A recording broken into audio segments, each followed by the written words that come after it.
workflows or workflow groups in Pentaho, as we can see. So transformation and jobs are two basic file types in data integration. We move on to a PAN. So what they define a PAN to be is it is a command line tool for executing transformations, and these transformations will be housed in a PDI repository or a local file. When we move on to a kitchen, it's also a command line tool which assists in executing the jobs developed through the Spoon.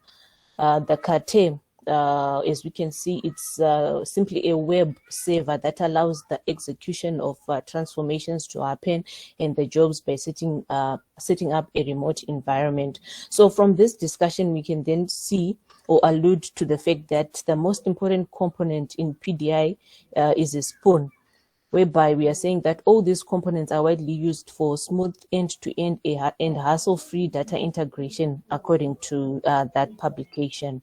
So this is just a pictorial view for you to understand our Pentaho. So as we can see here, there is data which is housed in, which can be a relational database, Hadoop, OLAP, as we can see in all these files. So once this data is then transformed or it's housed then into the data models, which can include our Pentaho analysis, Pentaho metadata, which is in summary our server applications and the DI servers, which then go on and are then split into what we call the thin clients, as we can see in the design tool. So I will not focus more on that.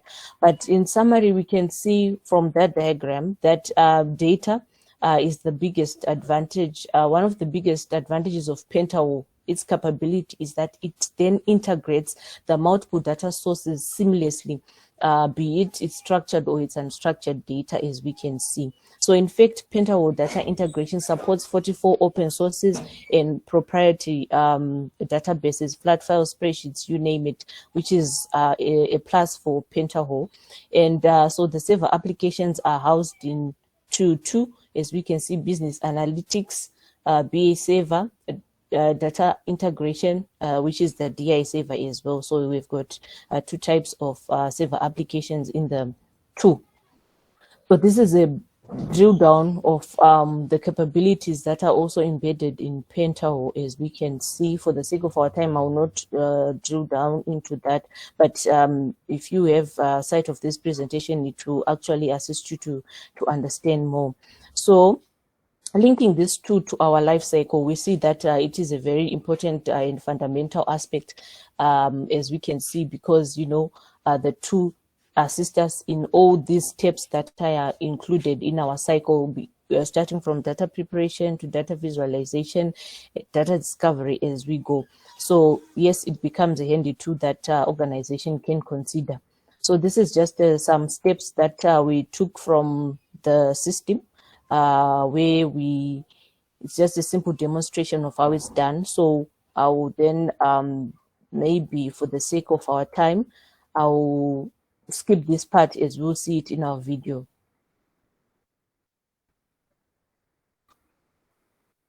Okay, so we'll move on to our second analytic tool, which is the MicroStrategy, where we are saying that MicroStrategy is defined as the business intelligence software, which then offers a wide range of data analytics capabilities. So as a suite of application, it then offers data discovery, advanced analytics, data visualization, embedded BI, embedded reports and statements. So what it then does, it connects the data warehouses, relational systems, the flat files, the web services, and the host of all other types of sources that you might have. So features such as highly formatted reports, your work, query thresholds and alerts are then automated into the system altogether. So you'd find that MicroStrategy is not just a tool, but it then completes the enterprise software solution for a business intelligence platform, as we can see, because it has got the ability to develop reports, dashboards, visualization, and be able to track your metrics and attributes. So the reason why we call it an enterprise solution, software solution, is that it's got its own testing tool, which is called the Integration Manager, the Objective Manage project migration to and all that. So how does it function? These are the steps that involved in terms of its functionalities. I will not go deep into that as well, but we would find that with MicroStrategy, we actually identified what we call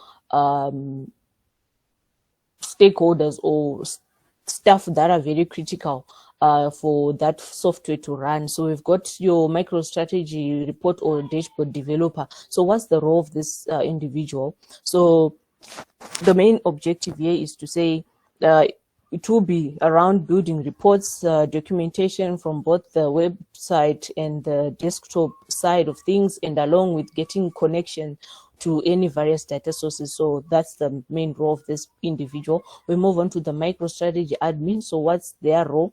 We can see that where most of the time you perform admin activities, like project or object migration, creating users or user groups, assigning privileges and rights.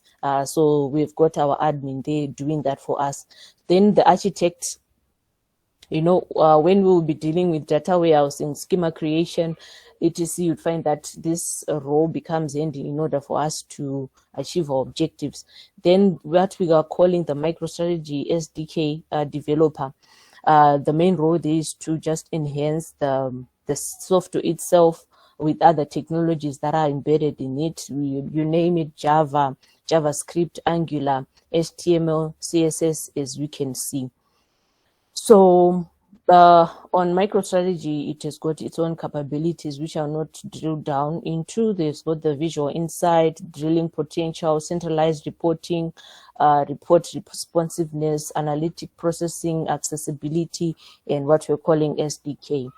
So there are three main types of the reports that are embedded in the MicroStrategy. We've got grid reports. So these reports just display to us the textual information that you might have, showing the rows and the columns of the data. We've got graph reports, which also show the graphs created from the data sets, combined reports. So it can be a mixture between the grid reports and the graph reports. So this is just some snippets of what we can see in MicroStrategy.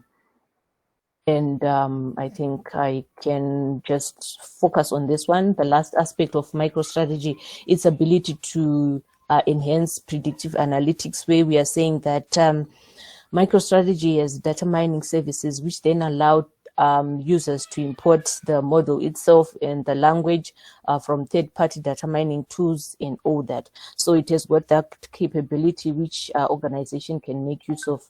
What are some of the features that are embedded in predictive modeling?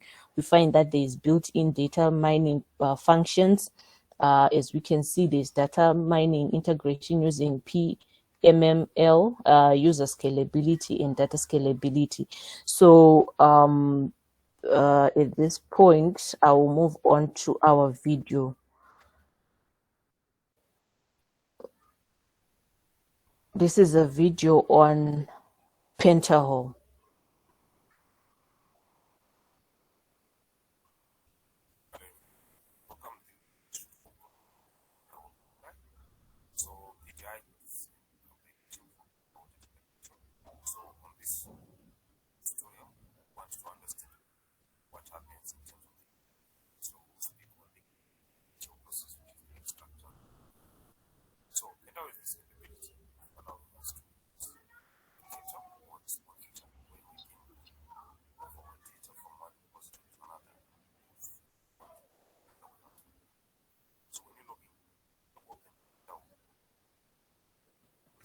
Hi, Christine. Sorry, it's not quite audible.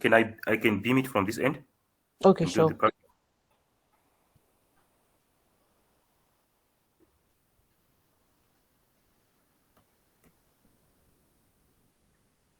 You can go ahead, Victor. All right, thanks. Please let me know if my screen is visible.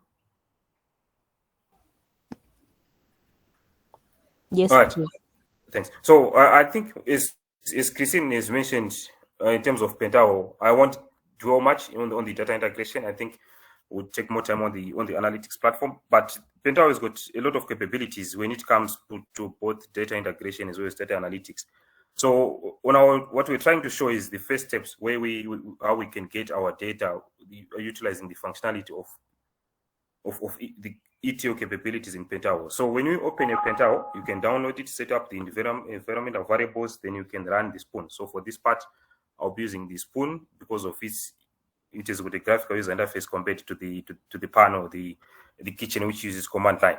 Right. So when you open the Spoon, it will take you through. It is a wizard that takes you through how to build your first transformation. So what we want to do now is we want to design a system that can take data from one different or databases. They can be homogeneous or heterogeneous databases. Then we want to build our data warehouse. So what we do is, for example, when you open a transformation, it wants you first to set up your database connections. It wants you to set up your steps. It wants you to set up your hops. Either you are going to partition your schema, or you set up your slave server, or you get your cluster schemas. So one of the simple transformations that I've set up is we just want to take data from one table. So this data does not have unique ID that you can use to clearly identify a tuple. So what we want to say is, can we try to connect to an online server that generates random unique IDs? When we generate those random unique IDs, let's transform them using the replace string. Then when we transform those IDs, then we want to update the table with the unique identifier codes. So that's the same strategy that we're using on this part. So what we've done is we've created a database connection with site A and site B. These are MySQL databases. Then we've set up our steps. So our steps are sort of processes, what needs to happen from this part to the other. So the first process that we have is a table. This is a table input where we're selecting our records. And then we go and get a new UID. So under a new UID, when I click on this, it tells you that it's going to a particular website. And then on this particular website, it's just going to take a unique identifier code. Then when it gets a unique identifier code, it's going to put it under this new ID one. Then the website also has got a login. By default, it's got a login, which is admin, and the password. Right. Then when it gets that information, it then uses the replacing string. So this becomes our transformation phase, where we want to make sure we don't set any empty string. We don't replace the word. Then case sensitive is no. Then is Unicode also, we set it at no. Then it goes on to the update part. So now the update part is now going back to the same table and says, wherever there was no ID, I'm now putting an ID for you. So that's how we'll be using our Pentaho data integration. So moving on forward, when it comes to data analytics, we also have to download the Pentaho BI server. So the Pentaho BI server is 1.9 gig that will be downloaded on the Pentaho website or on the repository that they set up on SourceForge. So when you download, the first thing also you need to do is make sure you set up the environmental variables. It's highly dependent on the JDK as well as the JRE. So let's make sure you set up the Pentaho variables, and so that it can read the correct path. So when you click on Start Pentaho, what it does is going to run a Tomcat server, and as it will be running, it will be showing you exactly what is happening. And when the server starts, it will give an instruction that your local server points to localhost at port 8080. So if I open a browser, localhost, then it goes to, if I point it to port 8080, then that's where you start to run your Pentaho BI server. So it comes on with the default user account. It has got two accounts, the admin and also an evaluator account. So both have got a password, which is password. So the major things that we'll focus on the business analytics part is the create as well as the manage. So under create, what we're going to do is we can create a pivot. This might be the similar pivot that you find in Excel, but we've got different functionalities of we can drill through to these individual records to understand the trend in the data. And then we can also design our own dashboards. And then we can also set up our data source. So if I click on data source, it then asks you to set up a data source. So if I set up a data source name, then it wants you to connect to a data source. Then either you can choose a CSV, an SQL query, or a data table. I think because of our time, I can just choose our CSV. If we're choosing our data table, we can connect to multiple databases. So if I select my CSV, then I can click on import. Let me just look for a file that we can use. So just look for a simple CSV file. Let's give it a second to load.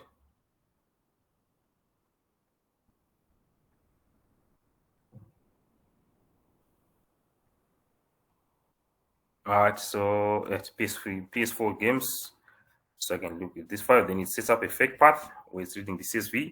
Then it wants you to specify it's a comma separated. Then the first row contains headers. Then I can click on my next. Then it goes to the transformation phase where it's going to talk more about the names of the table, the type of the data type in that table. And then I can click on finish. Victor? So, yes? So, your time is up as a group. Okay, thank you. So in winding up, we can create the pivot table. The same applies to Microsoft Strategy. So we've been trying to create the same. I think we've set up videos that speaks to this. We can create the same reports in Microsoft Strategy, where we will show how to get our data and how to analyze it, and a short presentation is on how we can use our predictive analysis. I thank you. We'll put all the video links in our presentation for demonstration purposes. Thank you. Okay, thank you. Can we have group 4? Is there a representative from group 4? I'm on. Aye. Do we have anyone from group 4? Okay, if not, can we move on to group 5? Can we move on to group 5?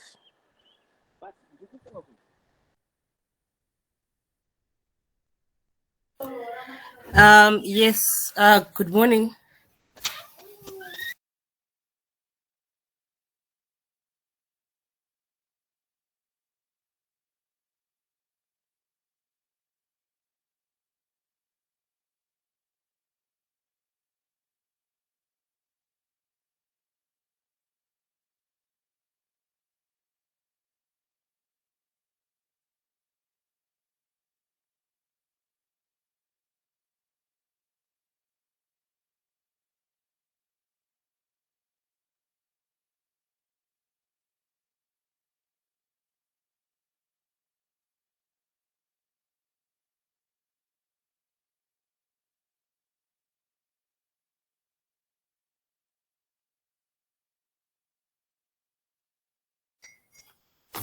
Good morning. I'm sharing for Group 5, and our topic for presentation is statistical significance of PDA, market-based analysis using R and Python.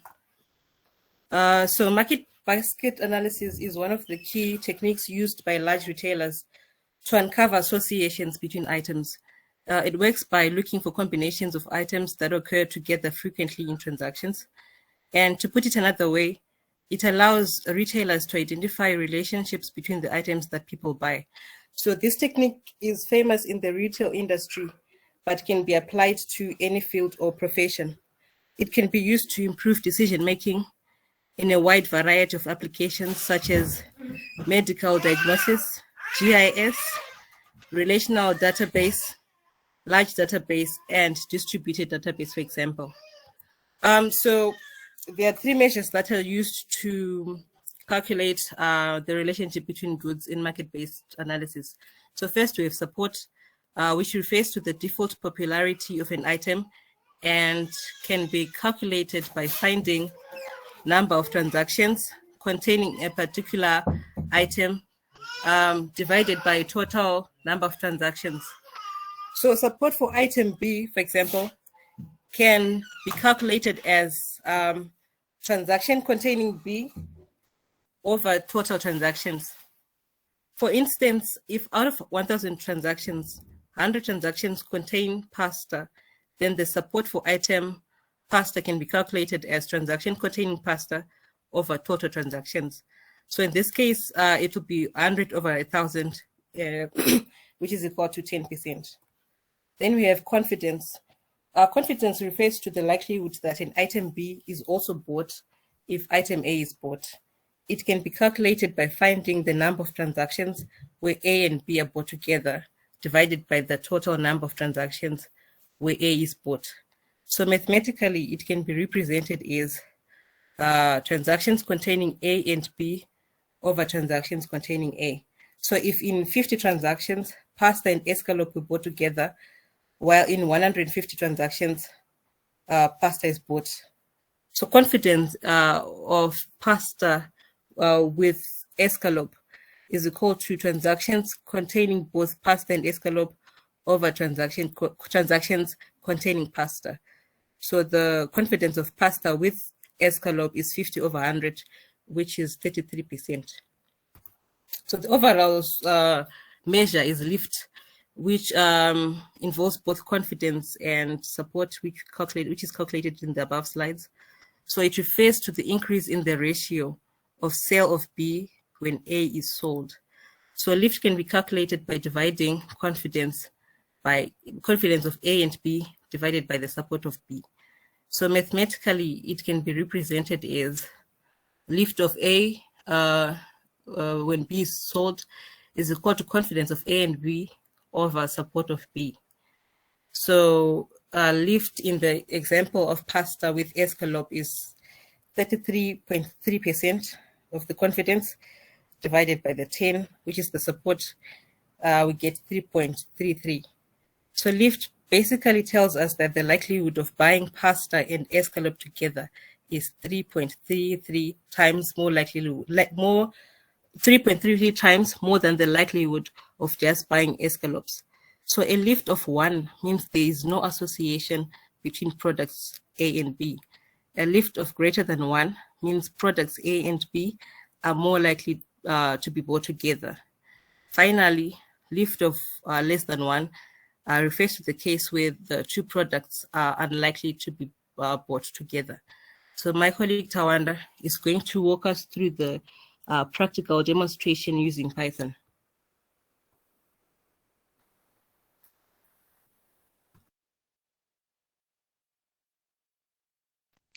Hello, morning everyone. Allow me to just set up my screen for sharing.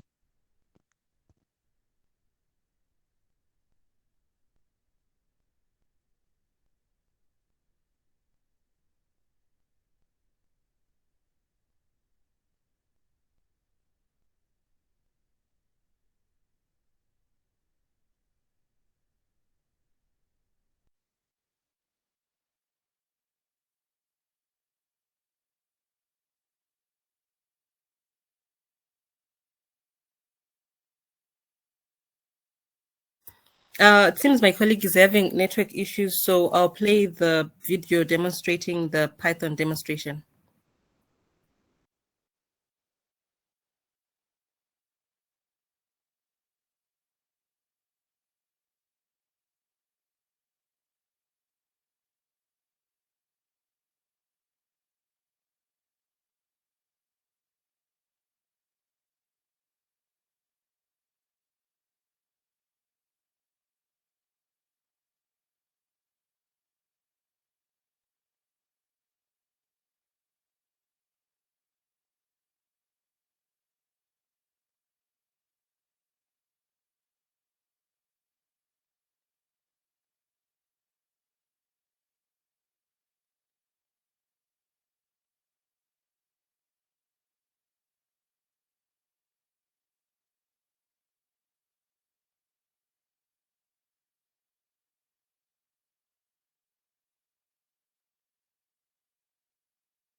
Hello?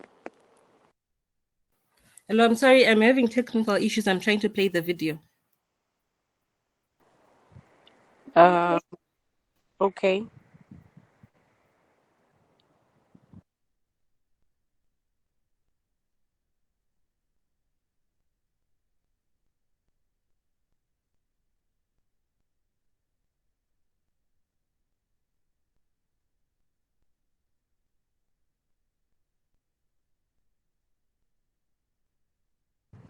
Farah, you can ask someone else from your group to to share the video for you and you just present.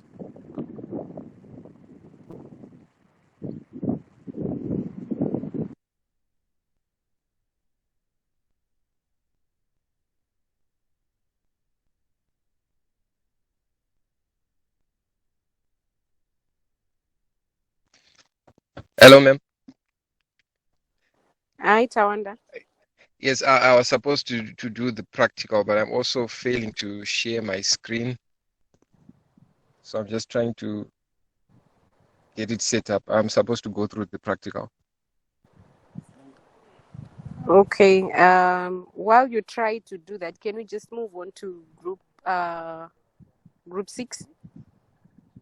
Then when your technical issues are sorted, you can present. Group Okay, 6, thank you. do we have anyone representing group 6? Yes.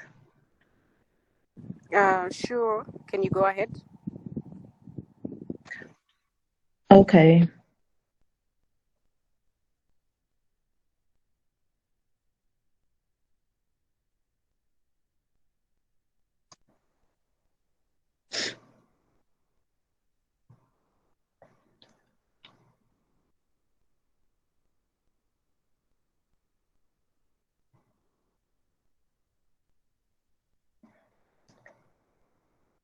Good morning. Can you hear me? Yes, we can hear you. Good morning. Can you see my screen as well? Yes, we can Yes. see your screen. Oh, so my name is Auxilia and I'll be presenting for Group 6. We are looking at Hadoop data movement in and out. So the definition, the Hadoop is an open source distributed processing framework that manages data processing and storage for big data applications. It is the primary data storage system used by Hadoop applications. It employs a name node and a data node architecture to implement a distributed file system that provides high performance access to data across highly scalable Hadoop clusters. So basically, the purpose of Hadoop is to cater for the storage of big data. If we can recall how way back we had only so little information, so little data that we had to deal with, and usually it was the file system that we were using. But as the internet took precedence in our lives, there was so much data, and then it became so difficult to look at, to store the data and use it. So that's where Hadoop came into place. So the Hadoop distributed file system, that's the HDFS, is the storage component of Hadoop. All data stored on Hadoop is stored in a distributed manner across a cluster of machines. The properties that define its existence are large volumes, data access, and then it's cost effective. So if you're talking of huge volumes, we are saying being a distributed file system, it is highly capable of storing petabytes of data without any glitches. For data access, it is based on philosophy that the most effective data processing pattern is write once, the read many times pattern. And then for cost effective, we're saying the HDFS runs on a cluster of commodity hardware. These are inexpensive machines that can be bought over from any vendor. The diagram here is the Hadoop ecosystem. It's a platform or a suite that provides various services to solve big data problem. It includes Apache projects and various commercial tools and solutions. So the Hadoop distributed file system, like I said, it is the storage aspect of the Hadoop. The HDFS is the major component of the Hadoop ecosystem. It allows to store large data sets over a cluster of computers. The data sets in big data problems are too big to store on a single computer. So what the HDFS does is it stores on several computers rather than on one. HDFs also keep redundant copies of the data. So if an error occurs on one of the computers, the HDFS can recover the data. It maintains all coordination between the clusters and hardware. It's highly fault tolerant and is designed to be deployed on low-cost hardware. The HDFS holds very large amount of data and provides easier access. These files are stored across multiple machines and makes applications available to parallel processing. So what's most important when we're talking about the HDF architecture is the fact that you're supposed to know that when we are storing the vast amounts of data, the most important thing that the HDFS does is it sort of the data into it groups it into different nodes so that they can be stored on different computers. So moving on, this is the blocks that we break down, that the HDF breaks down a file into. So as you can see from the diagram that's there, each of these units is stored on different machines in a cluster. To the user working on HDF, storing all the data onto a single machine. These smaller units are the blocks. So the size of each of these blocks is 128 megabytes. It's a default size. You can easily change it according to the requirement. If you have a file size of 512 megabytes, it will be divided into 4 blocks, storing 128 megabytes in each block. So here what we're saying is that when a file is 512 megabytes, we create 4 nodes, each of 128 megabytes. It stores 128, 128, 128, 128, and then at the end of the day, we have our file size in those 4 components. Like I said earlier, it has it makes copies of data and stored it across a replication method. It uses a replication method. So if any of these nodes crashes, you find that HDFS, it has, because of this replication file, we still have the file in another node. So let's say we've got a 524 megabyte file, and then we are dividing it with the 128 megabytes.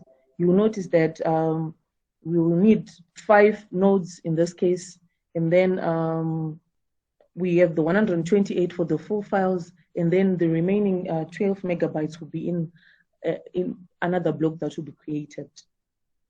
This huge amount is put in a single block because the amount of data which we generally deal with in Hadoop is usually in the order of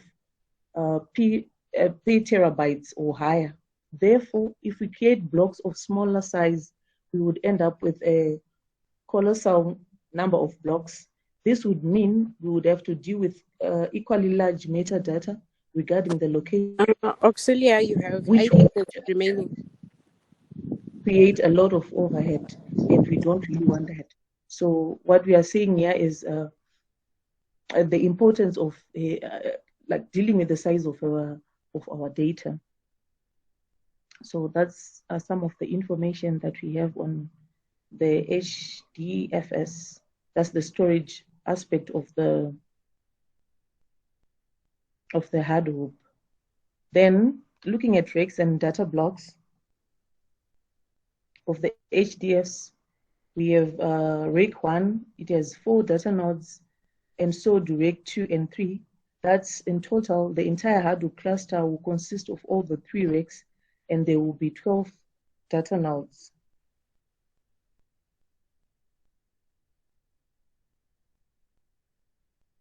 So if we create the replicas of block A in the same rake 1, in the case the entire rake 1 fails, we will lose the data for sure. Thus, the replicas have to be restalled in other rake, but not in rake 1. So the replica is going to be created in data node 6 and 8 of rake. Similarly, for block B, block C, the replicas are going to be created as shown in the above diagram.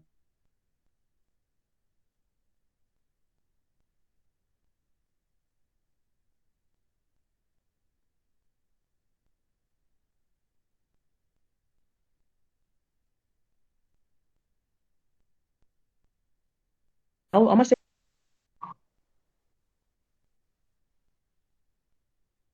data transfer in Hadoop?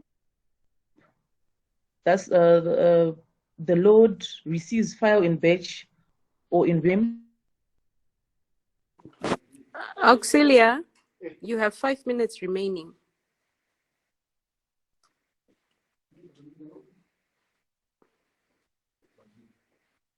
Auxilia?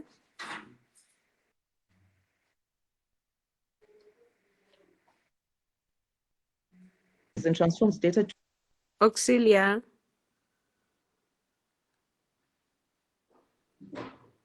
out of HAE dupe Hello, can anyone hear me? of Hadoop. Moving data in and out of Hadoop referred to as data ingress and Yes, we can hear We you. can hear Yes, we you. can hear you, engineer. Okay. Auxilia, can you hear me? yes, I can hear you. You have 5 minutes remaining. You haven't gone to the video presentation as yet, and you have 5 minutes remaining. Yes, I can hear you. Oh, okay. Okay. So I'll just look at my summary and then I'll refer you quickly to my colleague who's going to be looking at the video aspect for us. Since this presentation is already on slides, people can always get back to it. So the summary, what's just important is to note that the Hadoop resolves the storage problem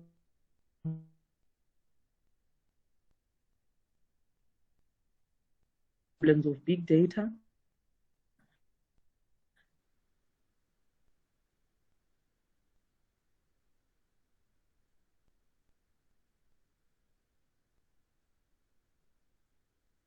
The Hadoop map reduces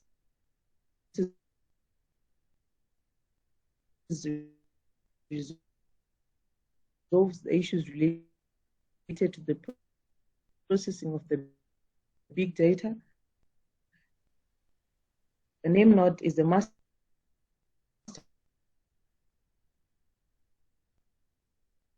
Is actually a global location and a connect box. The default site, there is a configure during the practical aspect.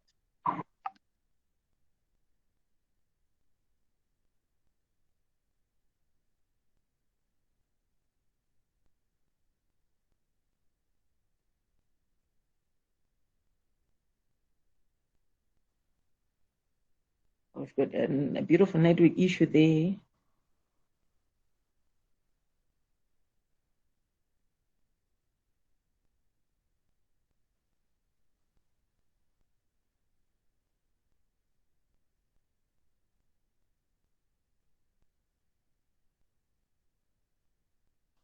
Oh, I'm trying to transfer you, but I guess the network issue.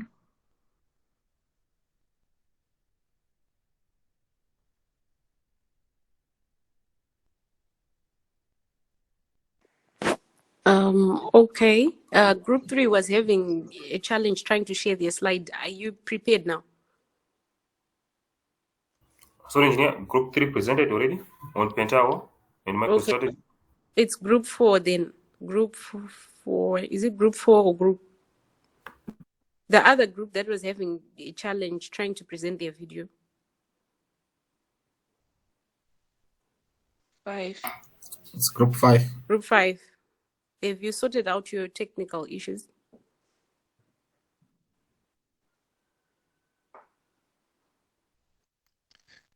Yes, ma'am. Let me Oh, sorry, share my ma'am. screen. Hello? Sorry, ma'am. Yes, I've got I'm just checking on my time. I've noticed that I've presented 8 minutes. Auxilia, you were left with 3 minutes remaining. Is it? Yes. Yeah, okay. You were left with 3 minutes, and if you want to get to 20 minutes, that's the maximum I will allow, because I'm setting my timer at 15 minutes, which I had said these presentations, you only have 15 minutes and a maximum of 20.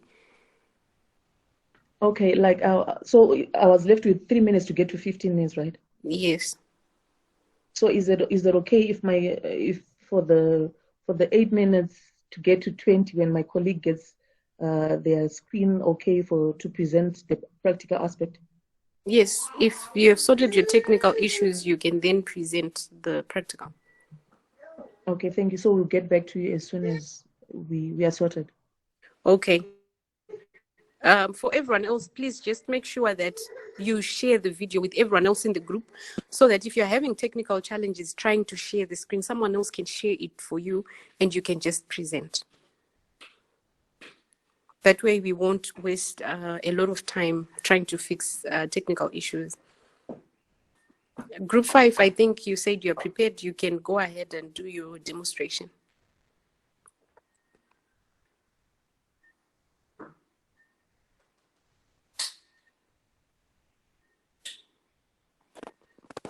Group 5.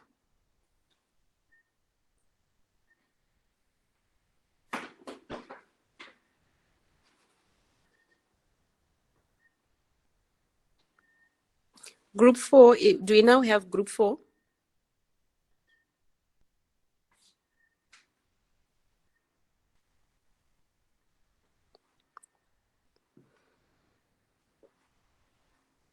Okay, can we move on to group 7?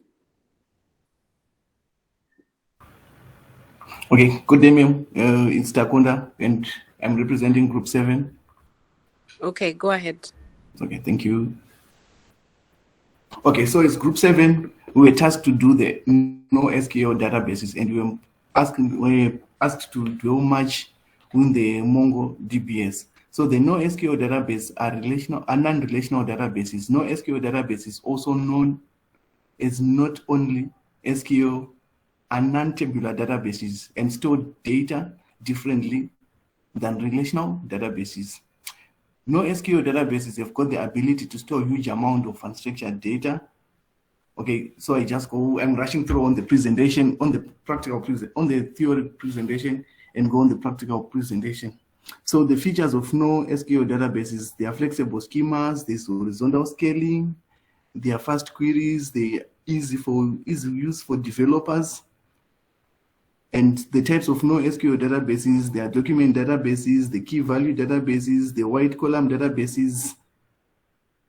And on this slide, these are just the differences between the NoSQL databases and the SQL databases for the primary purposes, which are there: the storage, the schema, the scaling, the multi-record, the joins, the language being used. Ours was basically on the Mongo. So Mongo is just a fairly new database which was released around 2009. In Mongo, you can add new properties at any time dynamically without having to worry about the alter table statement.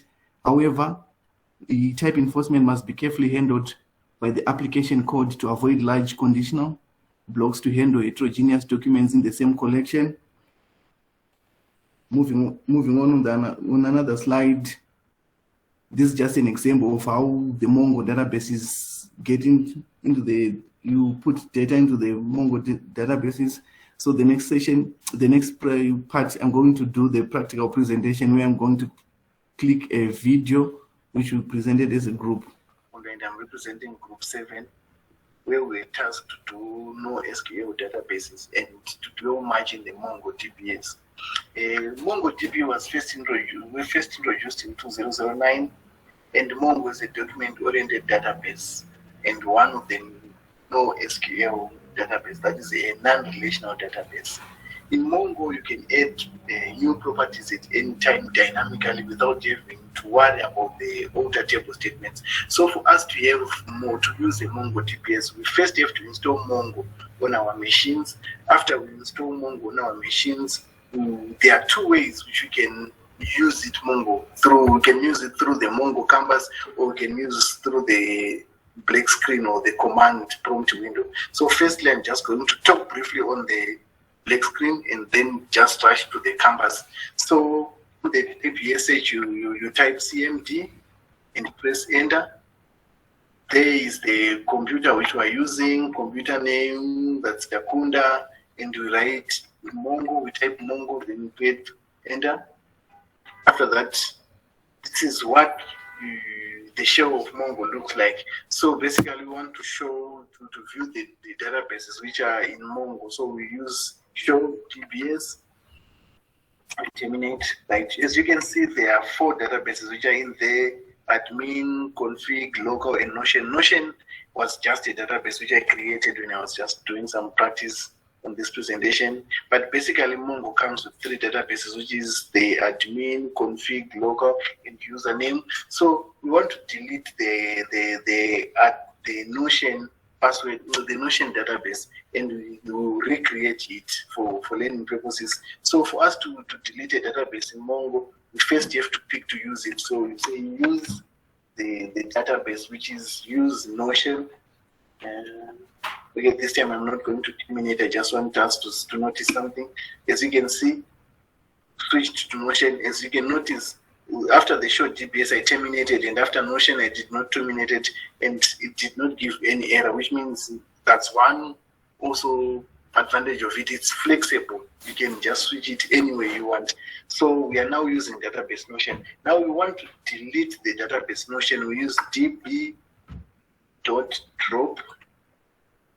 database with capital letter E database. Okay, let's just terminate again. Okay, so as you can see, okay, one database has been dropped. So now let's proceed to create a database. When creating a database in Mongo, we do not use the command create, but you rather use the command, you type the command use, right, in the database name. So as we alluded earlier on, we want to create a database which is called Notion. So we use Notion, right? Switched to Notion DB. This actually shows us that a database called Notion has been already created, but you can see something. I just want you to see something in Mongo. So it's show DBS. As you can see, there are just only 3 databases: admin, config, and local. In Mongo DBS, you cannot see any database which you have created up to the extent where you have created a collection. Where a collection, they are attributed as tables, right, within a database. So for us to be able to view our database Notion which we have created, we have to create a collection. So we use the command db.create collection with a capital letter C, collection. And the collection name we want to create, right? Let's just call the collection Dream, right? Dream, that's the collection name we want to create, right? db.create collection Dream, right? Okay, our collection has already been created. So we want to see if our database Notion now is appearing on the list of database, so DBS, right? As you can see, it's now there. We want to proceed to view also the collection which we have created. We use the command show collections, collections with an S, right? Terminate, as I told you, you can terminate, you cannot terminate after every syntax, and it pops out successfully. We want to count the documents in the collection in Mongo. We use the db.users.count. So it's db.users.count. We open bracket and close it. We enter. There are 0 counts, which means there's nothing yet. We have inputted in the collection we have created. Right. We also have got the ability to find the first document in a collection when you're in Mongo. So we use the syntax db.users.find one, right, with the capital letter O. we open and close, 10 minutes, then it's now, there's nothing there. So on this stage now, we want to see how to insert data into a collection in Mongo. So the syntax we use is db dot the collection name dot insert one, right? And we put what we want to insert within those brackets. So for our case, our collection name is Dream, right? So we say db dot, when the collection name is db.dream, which is the collection name, right? Dot insert one, right? Insert one, we open the bracket, the normal bracket, we open the curly bracket. What is it that you might want to insert? Okay, let's maybe insert country. Close. Colon, the country name, let's call it Zimbabwe. Close again, comma, hobbies. Colon, let's just say chess. Colon, age. Right. Colon, let's just say 41. Right, as you can see, acknowledged inserted ID, object ID 61579. On the acknowledged true, it means we have successfully done that. The inserted ID, that is the unique identifier. If you can remember well from last semester's lectures from Sheksa and Bishop TDJX on the issue of unique identifiers. So Mongo, if we don't assign it, if you don't give it a command to use a unique identifier, it automatically generates one for us. So at this stage, maybe let me just show you how to add something, to add some information or some data rather in the collections, which is different from what is there, and also at the same time creating a unique identifier. Maybe like we are adding what can I call it? Maybe a okay, let me just try to write the syntax as I'm adding it.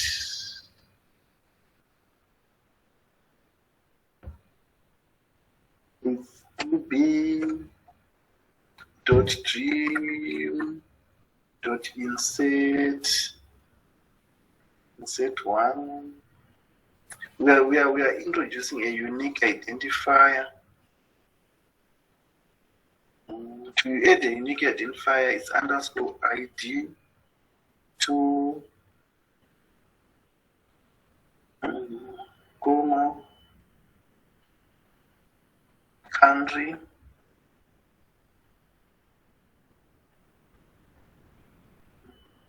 let's say Namibia,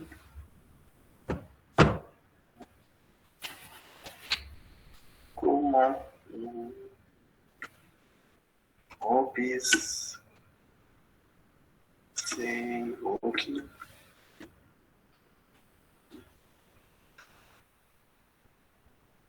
Age, let's say 23.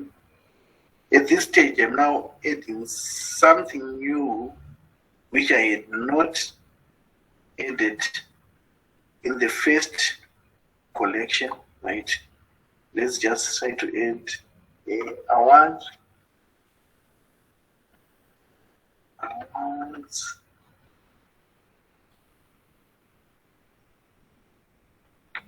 We open a square bracket, say democracy.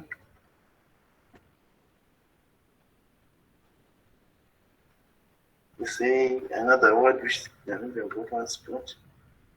People.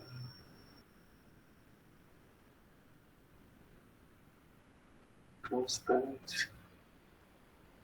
Close the square bracket.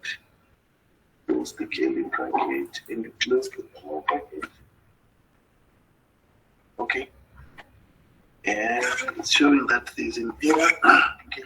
Let me just try again. Maybe I missed it somewhere. Dream dot insert. Dream dot insert. One. we open up a bracket, get a bracket, underscore ID 2, comma, the country,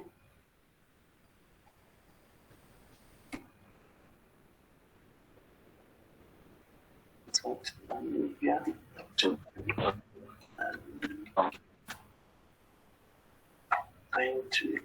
trying to introduce the hobbies. Okay.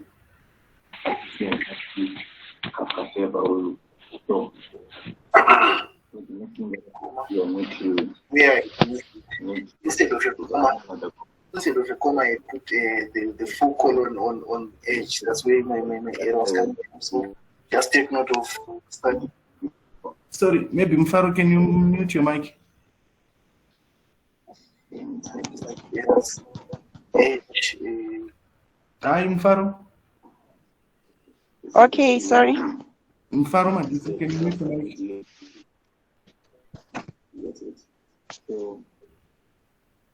Mfaro Maditsa, can you mute your mic, please? Sorry. Close the bracket, the edge, the colon. Okay, we are trying to introduce something again which is different from what we have done in the first collections column, right? Awards. We open a square bracket.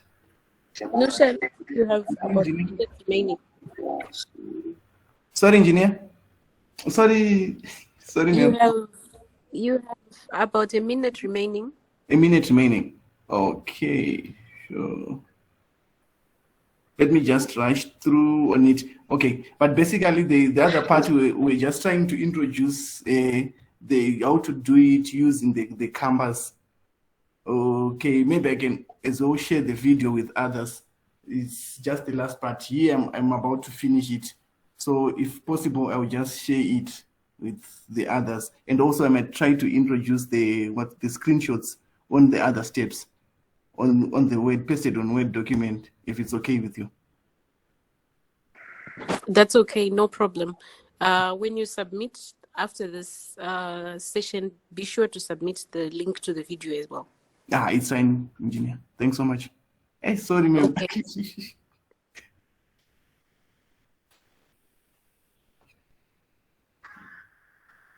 Okay, fine. Can we have Group 8 presenting? Do we have anyone representing Group 8?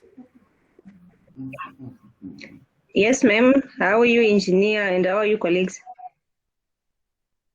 I'm good, well, thank you. Okay, let me share my screen to the presentation.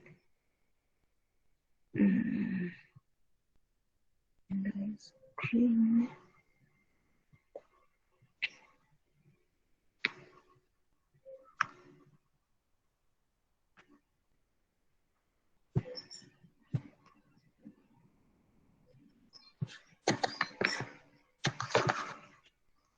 Can you confirm that you can see my screen?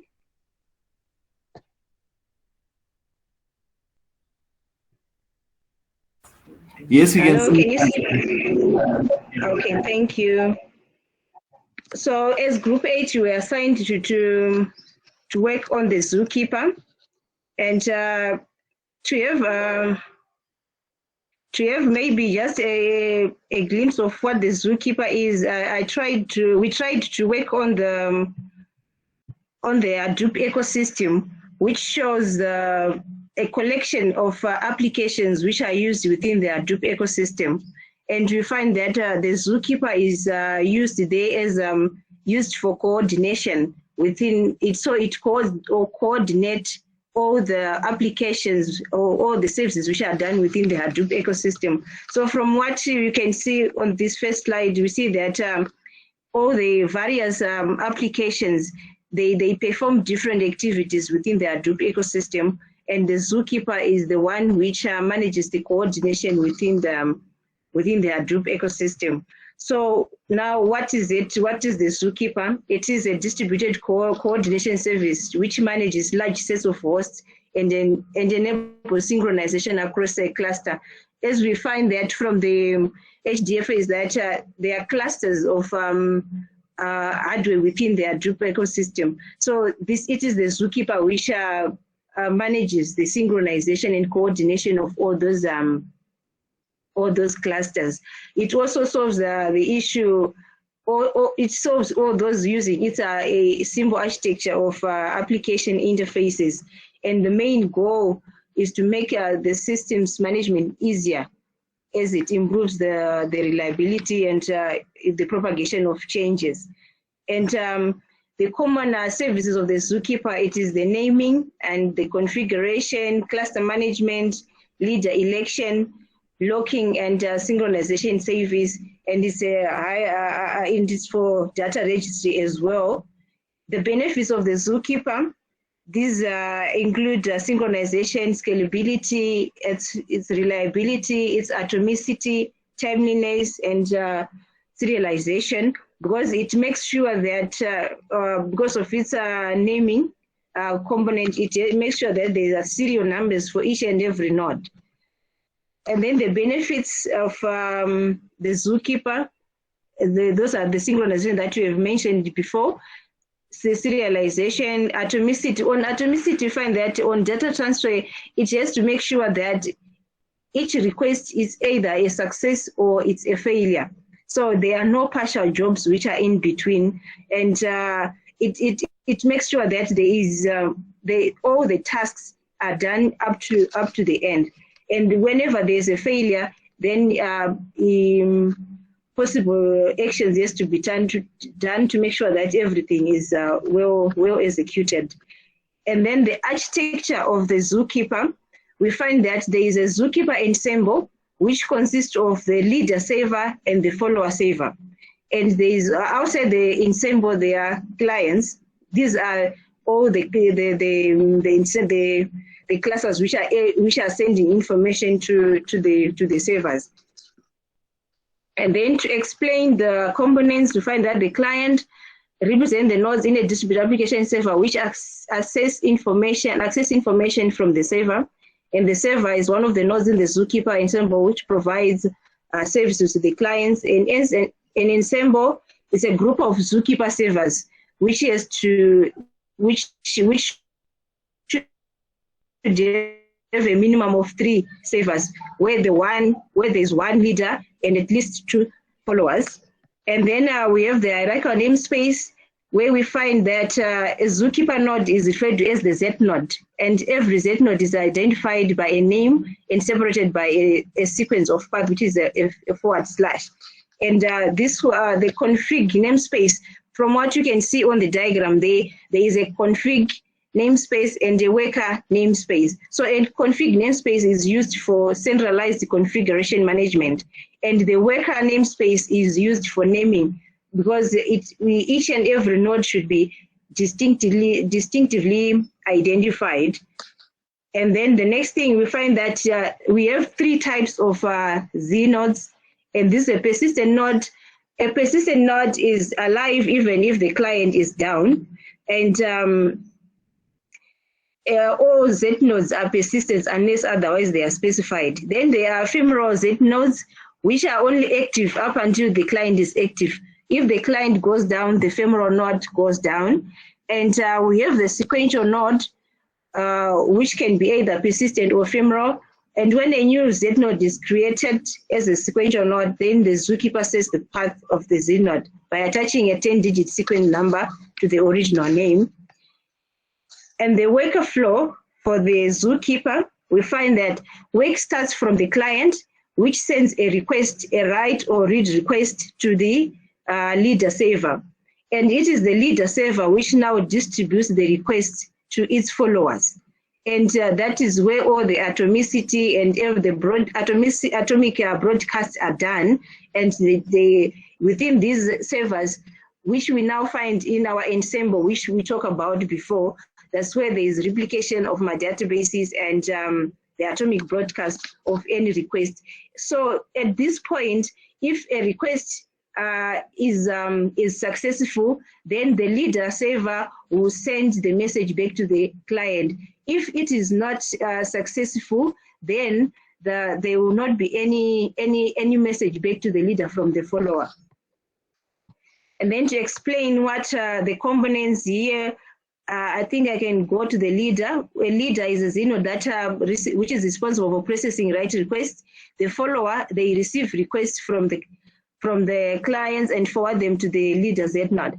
The request processor is present only in the leader node, and it governs the write request. The atomic broadcast is responsible for broadcasting the changes that the leader node from the leader node to the follower node. Then the basic, this is more like a collection of all the things that are done by the Zookeeper. And then the application of the Zookeeper, it has been used at Yahoo, where they needed some data transparency, better performance, robustness of data, and centralized configuration, as well as coordination. So from what the Zookeeper does, we find that it fits well with what was required at Yahoo. I thank you. And for the practical, it was done by one of my colleagues, and we are failing to get in touch. He's having some challenges with his network. We'll try to keep on working with him so that you get the practical before the end of presentations. I thank you, ma'am.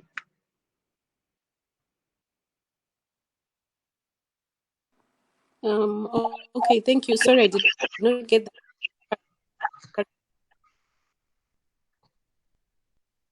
Sorry, ma'am, can you please come again? Hello, ma'am, can you please come again? I did not get the last part about presentation. Can you just repeat that? There's one guy who is working on the practical, but his network is a bit of a challenge right now. I have been trying to get in touch with him so that at least we can present it before end of presentations. Okay. Thank you, ma'am. Can we have group 11? Can we have group 11 presenting?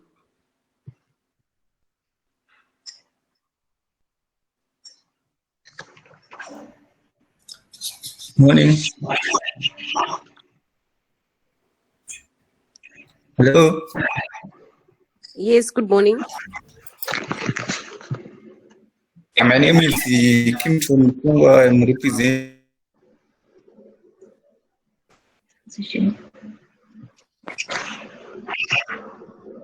Can you see my screen?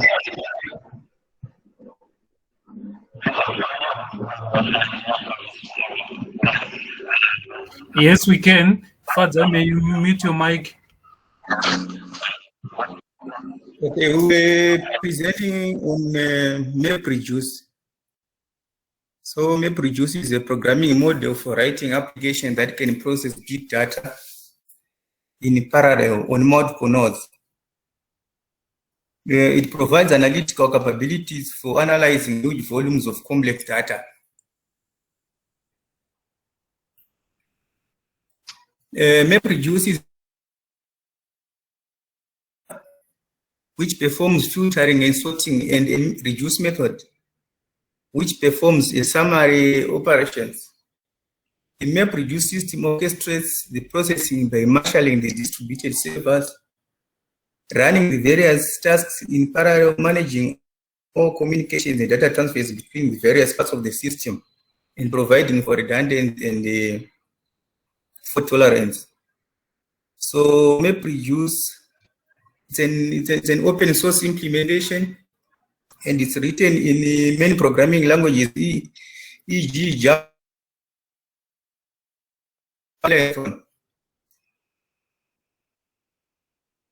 So MapReduce is a component of the Apache Hadoop ecosystem, a framework that enhances massive data processing. The other components of Hadoop include the distributed file system, Yarn, Apache Pig. So MapReduce is the computational component of the Hadoop framework for easily writing applications that process large amounts of data in parallel and is stored online in a reliable and fault-tolerant manner. This programming model is applied in social platforms and e-commerce to analyze the huge data collected from online users. So it used to be a proprietary Google technology, but it's since been generalized from 2014. So what happens is the problems across large data sets using large number of computers, which are referred to as nodes. Collectively referred also as cluster if all nodes are on the same local network and use similar hardware. Or we can refer to them as a grid if the nodes are shared across geographically and administratively distributed systems.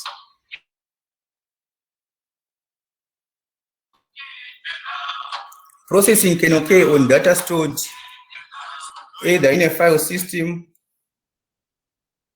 that is unstructured or in a structured manner. MapReduce can take advantage of the locality of processing it near the place it is stored in order to minimize communication overhead. So MapReduce framework is usually composed of 3 operations, which are map, shuffle, and reduce.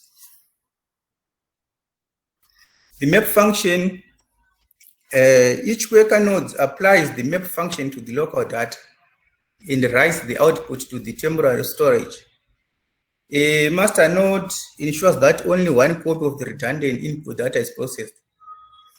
In the map job, we split the input data into chunks.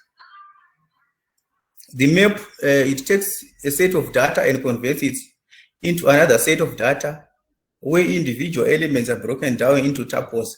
That is the key value pairs. This is the first phase of the program. So there are 2 steps in this phase. There is splitting and mapping.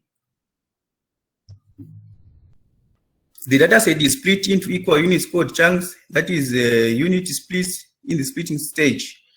Hadoop consists of a record reader function that uses text input format to transform input splits into key value pairs.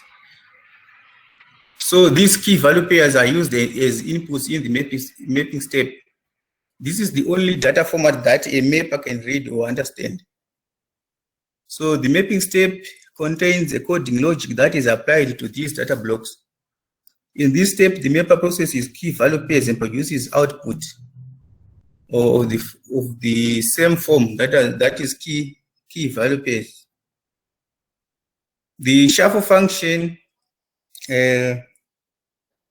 the worker nodes redistribute data based on the output keys produced by the map function, such that all data belong to one key is located on the same worker node. And this is the second stage of our MapReduce function. It also consists of 2 main steps, that is sorting and merging. In the sorting step, the key value pairs are sorted using the keys. Merging ensures that key value pairs are combined. The shuffling phase facilitates the removal of duplicate values and the grouping of values. Different values with similar keys are grouped. The output of this phase will be keys and values, just like in the mapping phase. On the reduce function, the worker nodes now process each group of output data per key in parallel. Reducers process the intermediate data from the maps into smaller tuples. That reduces the tasks, leading to the final output of the framework. The reduced task takes the output from the map as an input and combines those data tuples into smaller set of tuples. The output of the shuffling phase is used as the input of the reduced phase. The reducer processes this input further to reduce the intermediate values into smaller values. It provides a summary of the entire data set. The output from this phase is stored in the HDFS. So this is a diagram of what happens in the MapReduce operation. We have our input. Let's say it's text.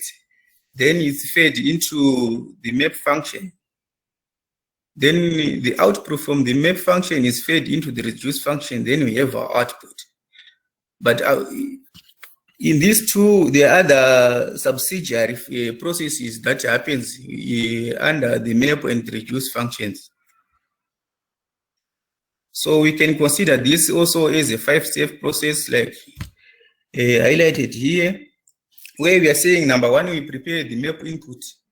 The reduce system designates map processors, assigns the inputs key, that is K1, that each processor would work on, and provide the processor with all the input data associated with the key. On the next stage, we run the user provided map codes. The map function is run exactly once for each K1 key, generating output organized by key K2. In the shuffle, the map output to the reduce processors. So the map reduce system designates reduce processors, assigns the K2 key each processor should work on, and provide that processor with all the map generated data. Then we also, on stage number 4, we run the user provided reduce code. The reduce function is run exactly once for each K2 key produced by the map stage. In the final stage, we produce the output. So this is the architecture, where you can see we have the distributed file systems. Then we all have this split. Then we have the task tracker. There are a lot of them according to each task. Then we have this is the map phase and the reduce phase. Then we have the output. So this is the terminology which is used in the map reduce architecture. A job refers to the actual work that needs to be executed or processed. When you say a task, this is a piece of the actual work that needs to be executed or processed. A map reduce job comprises many small tasks that need to be executed. A job tracker, this tracker plays the role of scheduling jobs and tracking all jobs assigned to the task tracker. Then a task tracker, this tracker plays the role of tracking tasks and reporting the status of tasks to the job tracker.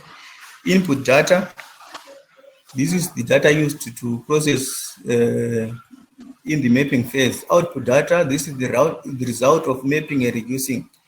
Then the client, we are referring to the program or application programming interface, the API, that submits jobs to the map reduce.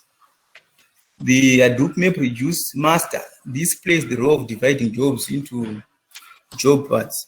Then job parts, we are Kimpton, you have 5 minutes remaining. From the 20? Yes. Okay. So let me, this diagram is showing us the flow from the input, the map, the shuffling and sorting, reduce, then we have the output. Then let me go rush to the example here. So how this thing works is we have, let's say we have our input as this, we have DA, BA, river, car, river. Then this is the input. On splitting, we are now splitting these maybe phrases.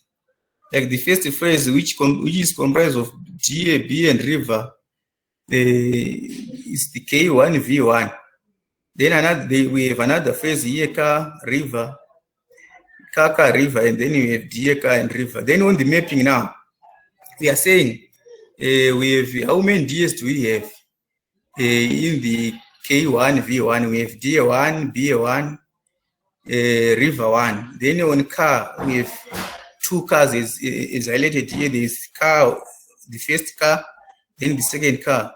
Then on shuffling now, we are now taking the individual words. Like here we have BA, so we have BA from the first key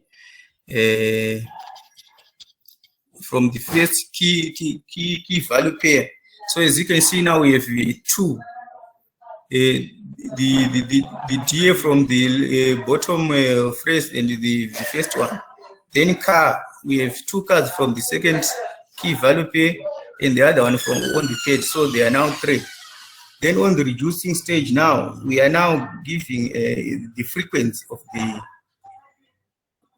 the words.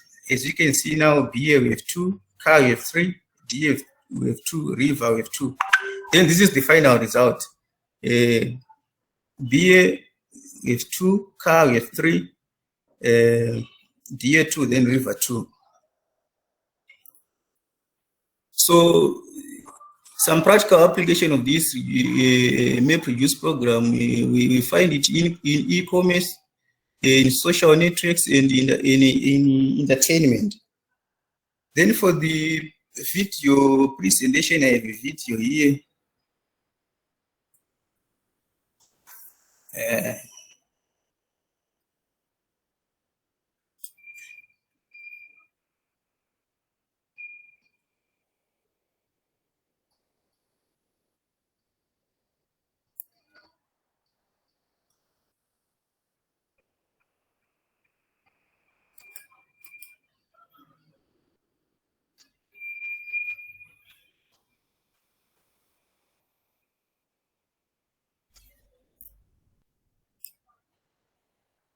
Can you see the video?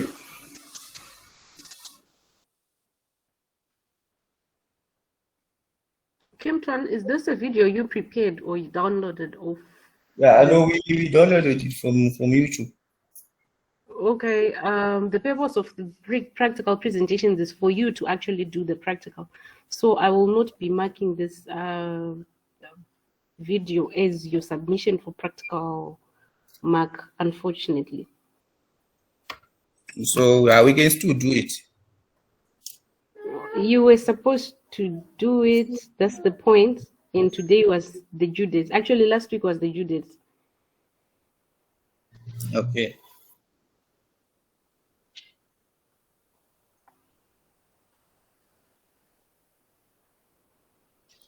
Now we will try to do it today. We are very sorry for that. Okay, I'll be deducting marks for that. How many marks, engineer? A lot actually, because you did not do the practical. We have a video that we have, but the guy who was doing the video, the practical way, I think he's facing some network challenges. So I had to improvise. Okay, for all the people who are saying they can't present their practical because they are facing network challenges, you have up until the end of the day today to make sure that you do submit those practical presentations. I'll not be awarding marks for the actual presenting during the class because you did not do the presentation. I'll only be marking the submission, the write-up, and the video you submitted. So you'll be lacking. The marks today are distributed in 4. The theory mark for presenting, the marks for the video you're actually presenting in class, the video submission, and the write-up. Yeah, it's okay. Okay. Hello, ma'am. Hello, yes. It's group 5. We are ready to wrap up our practical presentation. We're all set up. All right, just a few minutes. All right. On the presentation that Kimpton has presented, make sure you know, especially this slide that he's showing currently, make sure that you know the steps that are involved, the input, the splitting, the map, the shuffle, the reduce, and the output. This is very crucial for your exam. Make sure you know the processes. You know that after this step, there's this step, and there's this step, and there's this step. If you're given a diagram, you should be able to interpret what is happening on that diagram.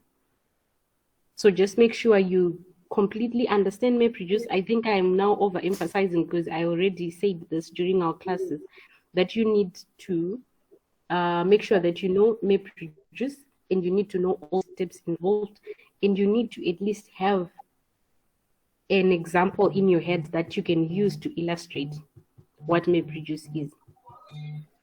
I think that's all from this presentation. Then group 5, if you're ready, I think you can go ahead. Thank you, Kempton. Okay. Hello? Yes, allow me to share my screen.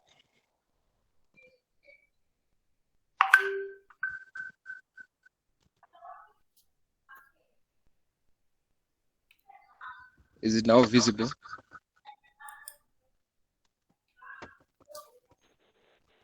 Not yet.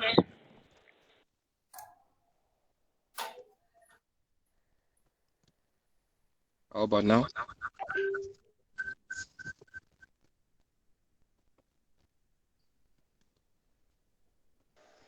It's visible now. Okay, thank you. So I'll be going over the implementation of market basket analysis, also known as the association rule mining.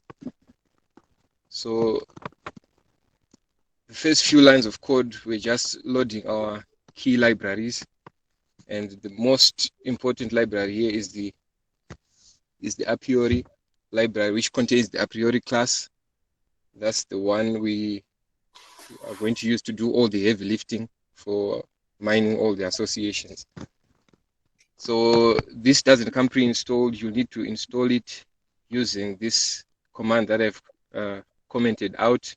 You can just do a exclamation mark pip install a priori to just install that in your Jupyter notebook. I'm not going to do that because I've already installed it. Then let me run this. Then on the next line, we are importing our data. So our data did not have predefined headers, so we specify header equals to none here. So that is given some generic headers. And on the next line after that, we just do a quick check of our data. And then as you can see, there's a lot of none values. Then checking the shape. We just want to see, for the next step, we need to see the shape of our data. So here we have 7,501 rows representing transactions, and then we have 20 columns representing unique products. So what the a priori class expects is an iterable object of the form a list of lists. So this is what we are basically trying to do here with these few lines of code. We start with an empty list, then we run 2 loops. One is this outer loop, which is going to create our data set. Then inside we have a code for list comprehension that is going to generate each of our transactions and the products. This is what this code is doing. And then this part here, this conditional part, is removing all the none values that we had, because when we ran the code first time, including the nuns, it gave us results 18 associations. But then when we removed the nuns, we ended up with 9 associations. So we saw it fit to remove the none values, since they seemed to have to introduce some noise. So I'll run this. So the reason why we use the a priori class is to just try to limit the sheer number of associations, the combinations that we'll get from those 20 products. You can imagine the number of combinations we have from just 8 items, let alone 20 items. So that's the job of the a priori class, to do all that heavy lifting and filtering out. So this is run, it's done. Just confirming we've received our original size, 7,501 rows. That's the case here. Then the records. So as you can see here, we have gotten the form that we were expecting, that is required by the a priori class. We have a list of lists. This outer square brace represents the outer list. And then from here, from this brace, square brace to this one. That's one transaction. And then we have the next and so forth. So our transactions, we have at least one product and at most 20 products. Then just iterating through the generated data structure, we see all our products here. Then now to the fun part, where the association rules are mined by the a priori class. I'm going to run this. So this class expects, this is the iterable object that we just created that is expected. And then we have a set of parameters. Remember from my colleague who introduced the definition of these, the minimum, the support, the confidence, and the lift. So we set minimum thresholds for these parameters so that we don't have to deal with all the possible combinations that are possible from the data. We just need what we're interested in. This is the purpose of these. So these are arbitrary, and we can just play around with them depending on the business goal that we need to achieve. So here we've set the minimum support, confidence, the lift, and also this part minimum length is just specifying that we need at least 2 products in our rules. So I'll run that. Then I'll run this. So this, we are storing the results of the association mining into association results. So now I'll print. So the length of association results is 9, meaning we have managed to mine 9 association rules based on these parameters that we have specified. So you'll find if maybe I change the confidence, you get a different number. Now we have one rule that meets the increased confidence that I just set there. So I'll take it back to 3, to the original 3. So if you play around with these parameters, you get a different set of associations each time. Then here I'm just printing the first association. So as you can see, it is in a form that is a bit jumbled. It's difficult to interpret. So the next few lines of code are going to display this in a more human readable form. And I'll run it. So there you go. We have our 9 association rules well formatted and presented. So we have the escalope, the if escalope then mushroom rule. It has a support of 0.005 and a confidence of 0.3, 30% confidence, and a lift of 3.7. So this is the likelihood that if escalope is bought, mushroom cream sauce is also bought. So the likelihood of the consequent also being selected when the antecedent has been selected, this is what this means. And that is it for our presentation. Then maybe to just highlight that lift is probably the most important statistic in association rule mining out of these 3, because as defined before, a lift of 1 means no correlation, and the lift above 1 means there's some correlation between the 2 products. But you can have very impressive values for support and confidence, but when it comes to lift, you may end up having a very low lift. So our goal is to get lift. It gives us the assurance that these products have been selected not by chance, but because of the statistical significance. So this is why we feel lift is the most important statistic. Thank you.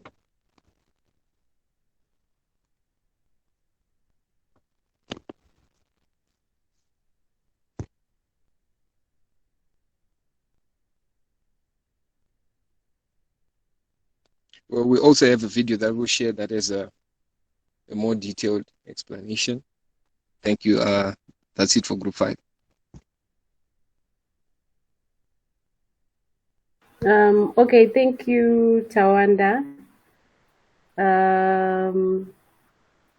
Then we have another group that had not also presented their practical.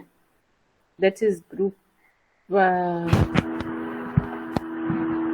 I don't know if you're prepared. Group 6. Group 6. Okay. Let's just move on to group 9.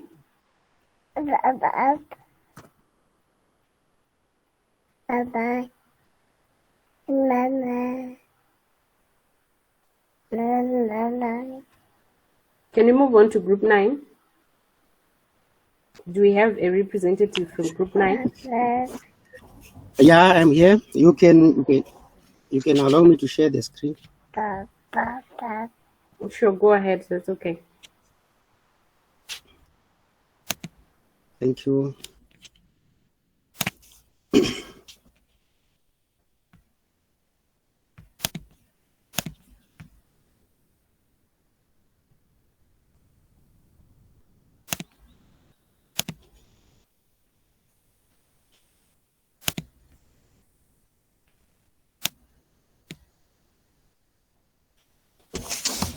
Okay, my name is Ernest Zimudzi.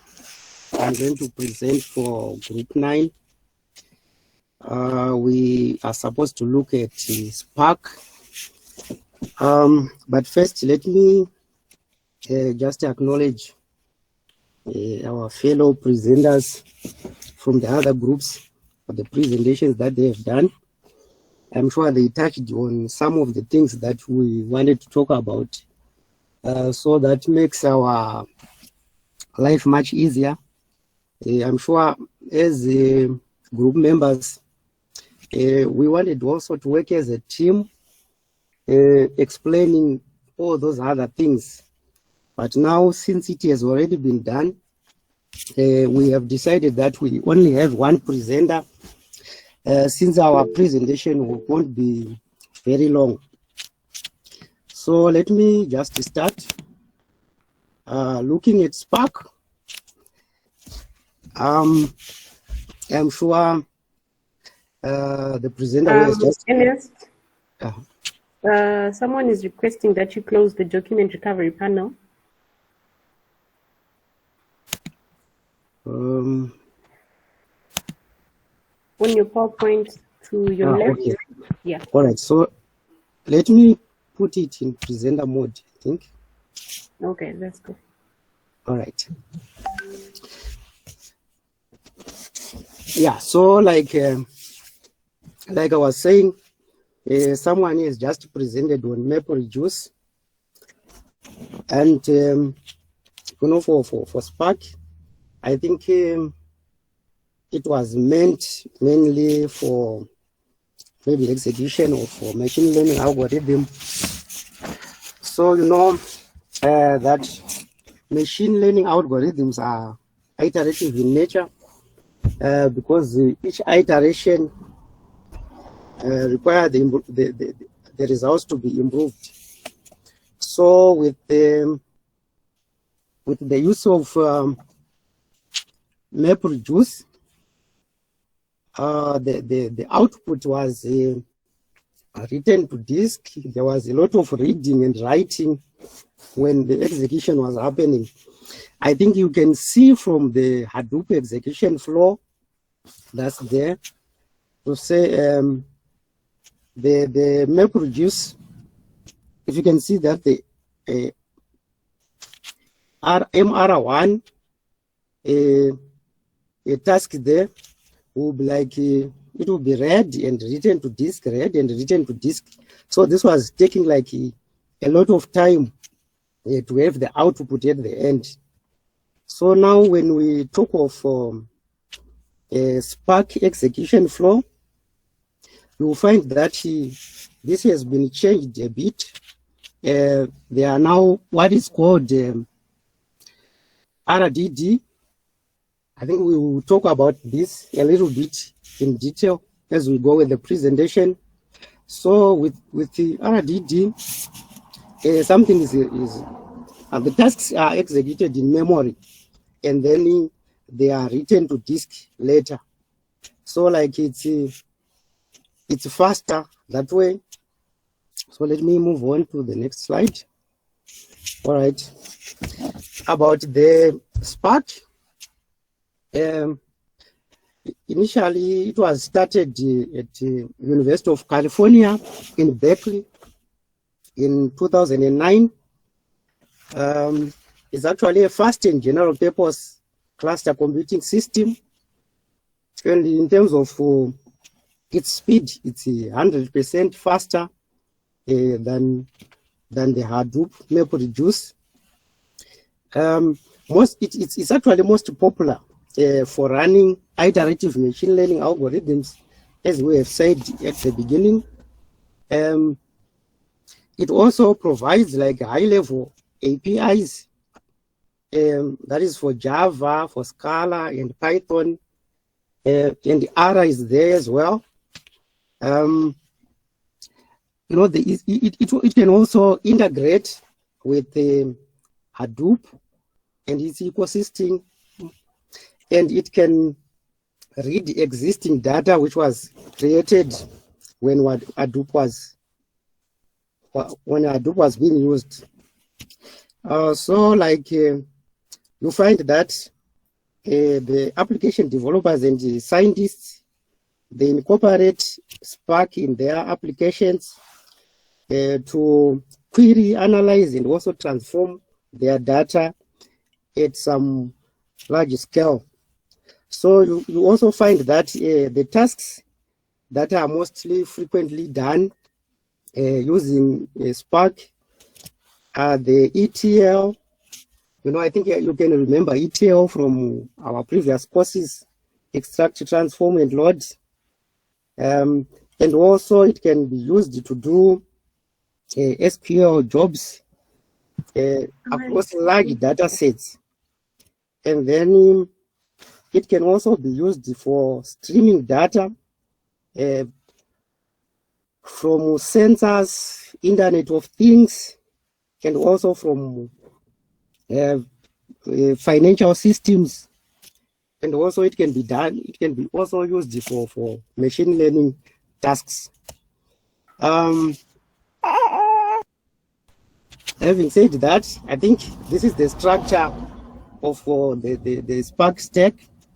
As you can see that there we have the engine itself, Apache Spark, and we have Spark SQL, Spark Streaming, MLib, which is machine learning, and then the GraphX, which are all sitting on top of Spark. So generally,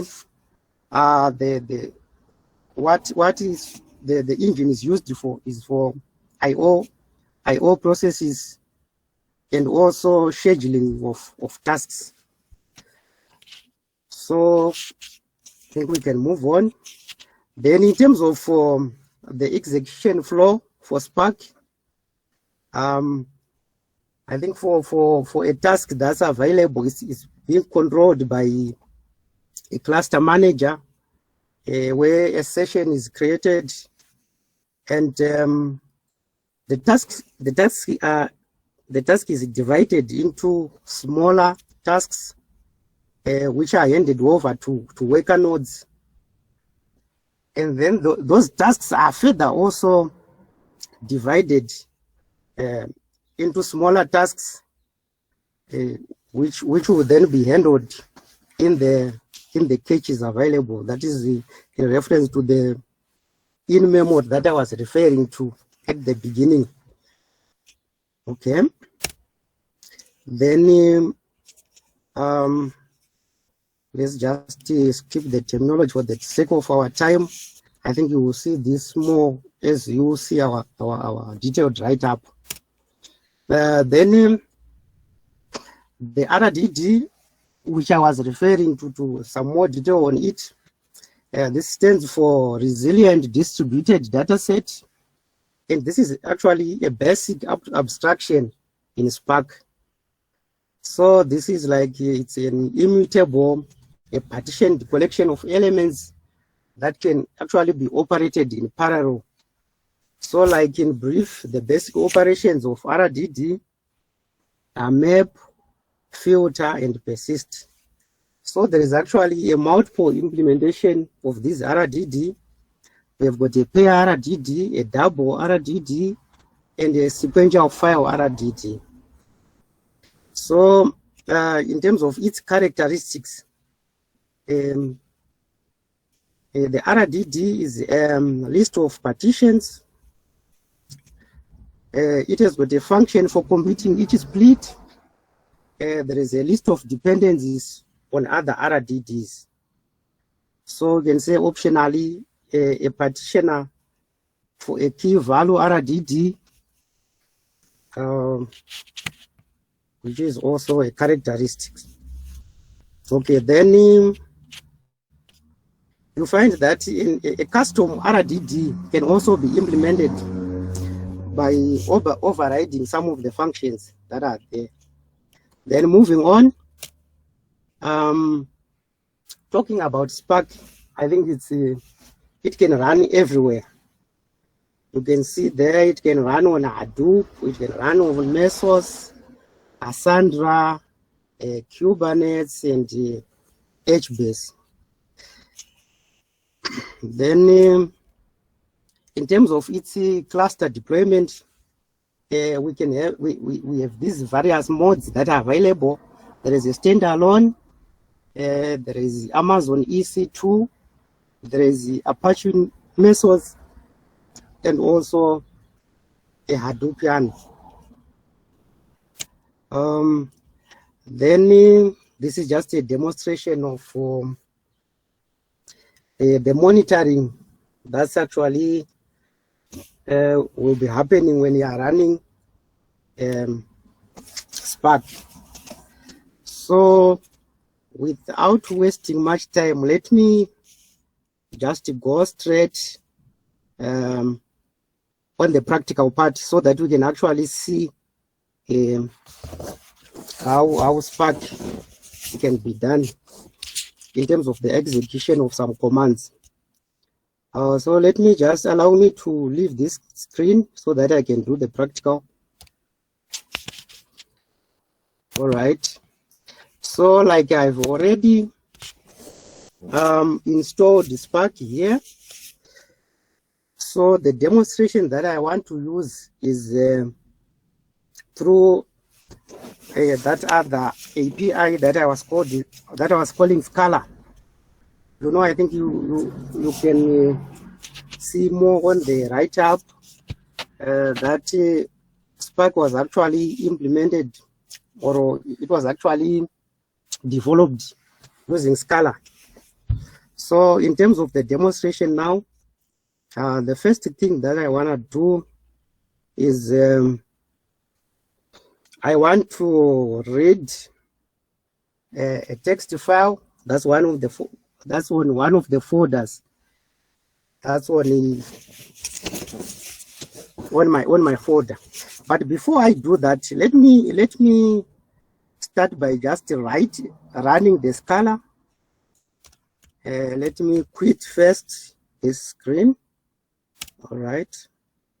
Yeah, so I've quit Scala. Let me start by now showing how I can enter into the shell where I can type the Scala commands. So I'm typing Spark shell. Oh, sorry for that. Is a mistake. Spark shell. All right. So we're just going to wait a bit while it's running. So you can see there, Spark is running. Let's see. Now it gets to finish. All right, so you can see that the screen is loaded, and there is a version 3.1.2. And when it's also loading, it will be also loading the user interface that I will show you after I have entered a few commands to demonstrate here. All right, so I'm starting to demonstrate on the command prompt here. All right, so this command file, text file, is equal to sc text file. Then I'm putting license in the brackets. License is a file that's on the directory for Spark. It's actually a text file that I just want to demonstrate how the other commands can work. All right, so I'm just putting enter here. So you see what happened there. This file has been changed into an RDD. If you can see here, the string has been changed into an RDD so that it can actually be used in Scala. So let me just try a command here. As you can see, I'm not wasting much time in terms of typing all the things. I can just recall the commands that I've typed before so that I can save some of the time. All right, so we just want to count the number of items that are in that RDD string, which has been converted. So I'm using the command textfile.count. Okay, so I think you can see that the items which are there are 576 items. Let me just try and do another command. This time I want to do a command which shows us the first two words that are on the first line of the file. So I'm just entering here. All right, so we can see that word Apache license has been found to be at the first line. So let me try and do another demonstration for the other job here. Let me, all right. Okay, maybe for the sake of our time, let me now go and for just those two jobs that I ran, let me just go to the user interface so that we can see what was happening there when we were running the jobs. Okay, let me go there.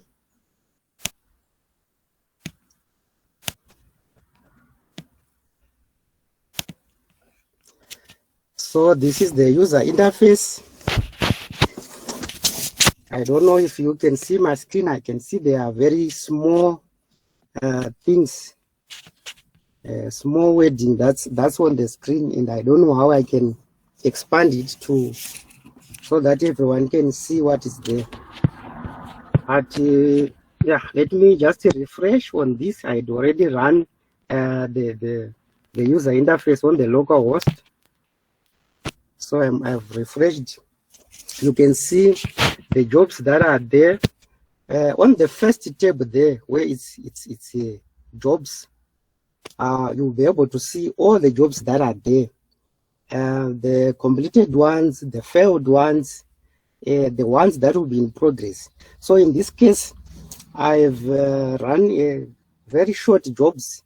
So they are like taking, I think if we can come down here, you can see there's job 0, job 1, as in terms of the identification of the jobs that we have run. And then you can see the duration that they have taken. the one took 0.8 seconds, and the other one 21 milliseconds. So this user interface on the jobs tab is actually telling us what job you have run, when it was, the time that it was submitted, the date, duration, and all the other information there.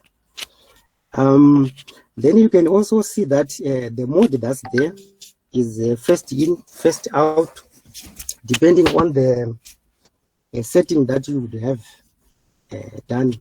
I think you see as we go to environment, the various settings that are there. Then going to another tab. All right. I think you can also see from this side that in terms of our monitoring also and the stages of jobs, this will also describe what would have been run on the console that we were at.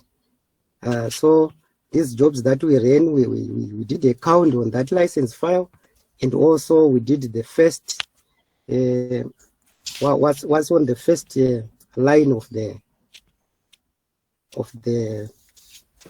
text file that we were using. So again here we can also see the various stages of the jobs that will be running. Then when we go to, no, just before we just go there, I think from what we, Ernest, hello, you're left with 2 minutes. Yeah, all right, thank you. I think I wanted to remind you, I think from the explanation that you were getting and how crucial the map reduce process is, like, I think it can be also shown here. You see the input there, the output, then the shuffles. So if you are running jobs which are quite big, I think you can actually see what is happening on all these fields. Then for the sake of our time here, let me just go to the environment and explain a bit. Yeah, so in terms of, you find it, if you load your Spark, the default settings may not give you good security features, so you need to modify some of those. I think for some of you who have read more on Spark, you will find that Spark, it has got some vulnerabilities from when it started in 2009 up to now. It has got some 13 vulnerabilities which were picked. So it's continuously being improved. Then I think the last screen here on the executors, I think this will show, like on the screen there where you were seeing that the various executors which are on Spark, this will also show that which executor was executing on which job and the various RDD blocks that will be acted on. So I think with that, that's our presentation for group 9. I think I'll pause now for questions. That was just a small demonstration. Thank you.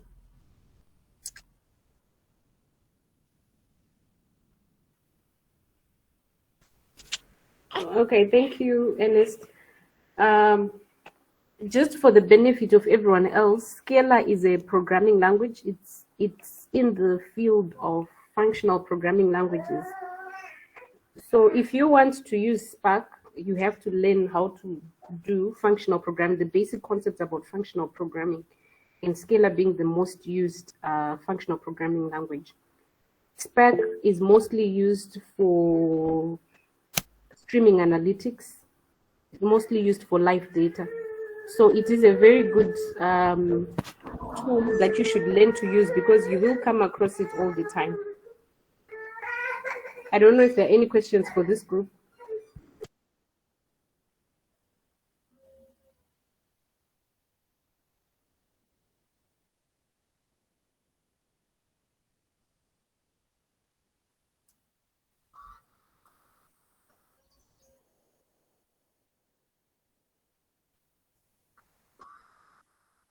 Okay, if there are no questions, I think we can move on to group 10 that is presenting on Ambari.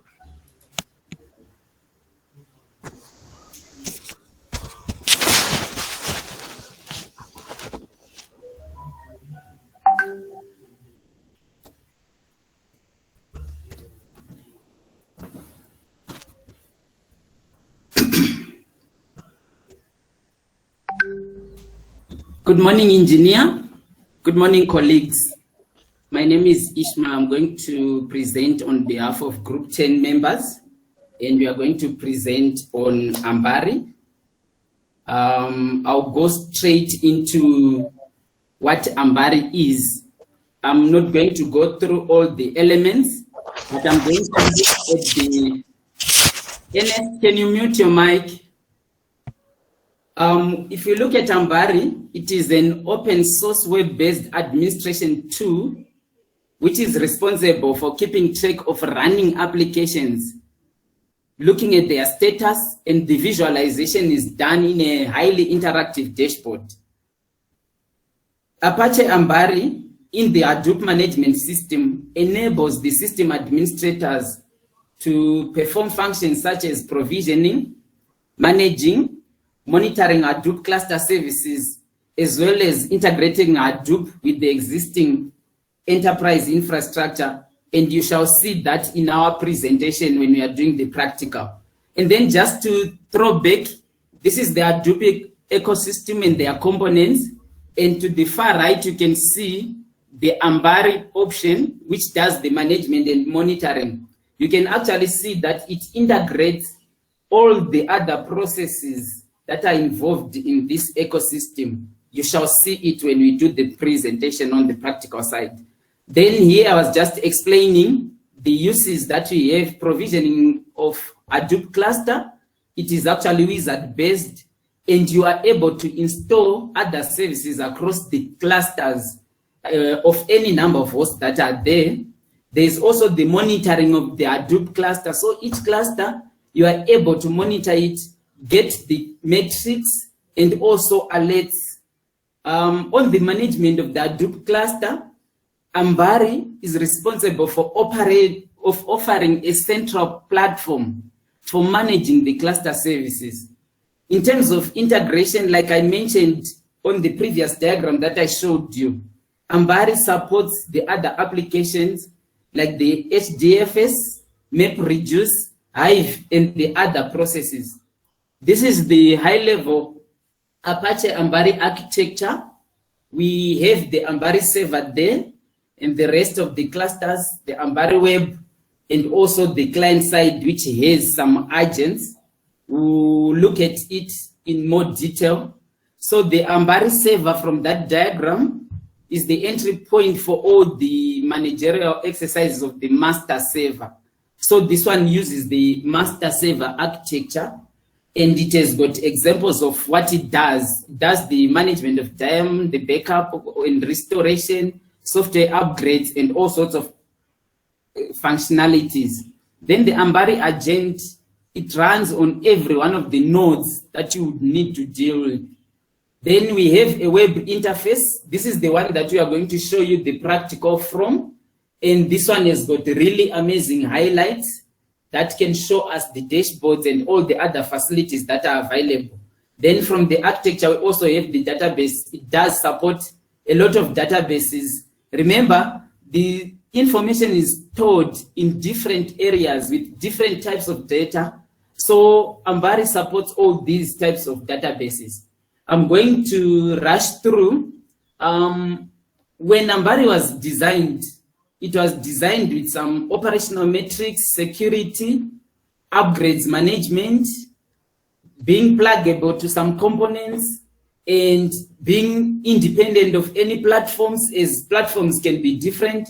There is some monitoring and authentication that is involved.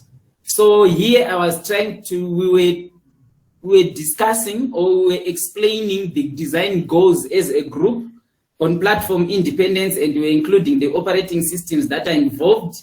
On pluggable components like Puppet, we were also explaining the design even on version management and upgrades, that Ambari runs on various nodes, and it does support various or multiple versions of protocols to support the independent upgrading of components. Then in terms of extensibility, it uses APIs. So it has got a possibility of supporting other stacks other than the HDP. There is a facility for failure recovery in clusters, and also in terms of security, there is authentication and also use of cookies. The system, like any other system, should trace any errors and should also give feedback to operations. So why would people be interested in Ambari? It has got administrative management capabilities, it is easy to use, and also there is also centralized security and application, and we talked about security and also extensibility. There are cases in Ambari which include adding a service. For example, in Ambari, you would want to add another service like HDFS. You may want to add Yarn. You may want to add any of the processes that you can think of. These are some of the uses that we have: running smoke tests, reconfiguring services, when a master crashes, decommissioning of data nodes. And these are done from an Ambari design of the server. For example, we have our server there and a coordinator. Assuming we want to create an HDF service or to add that service.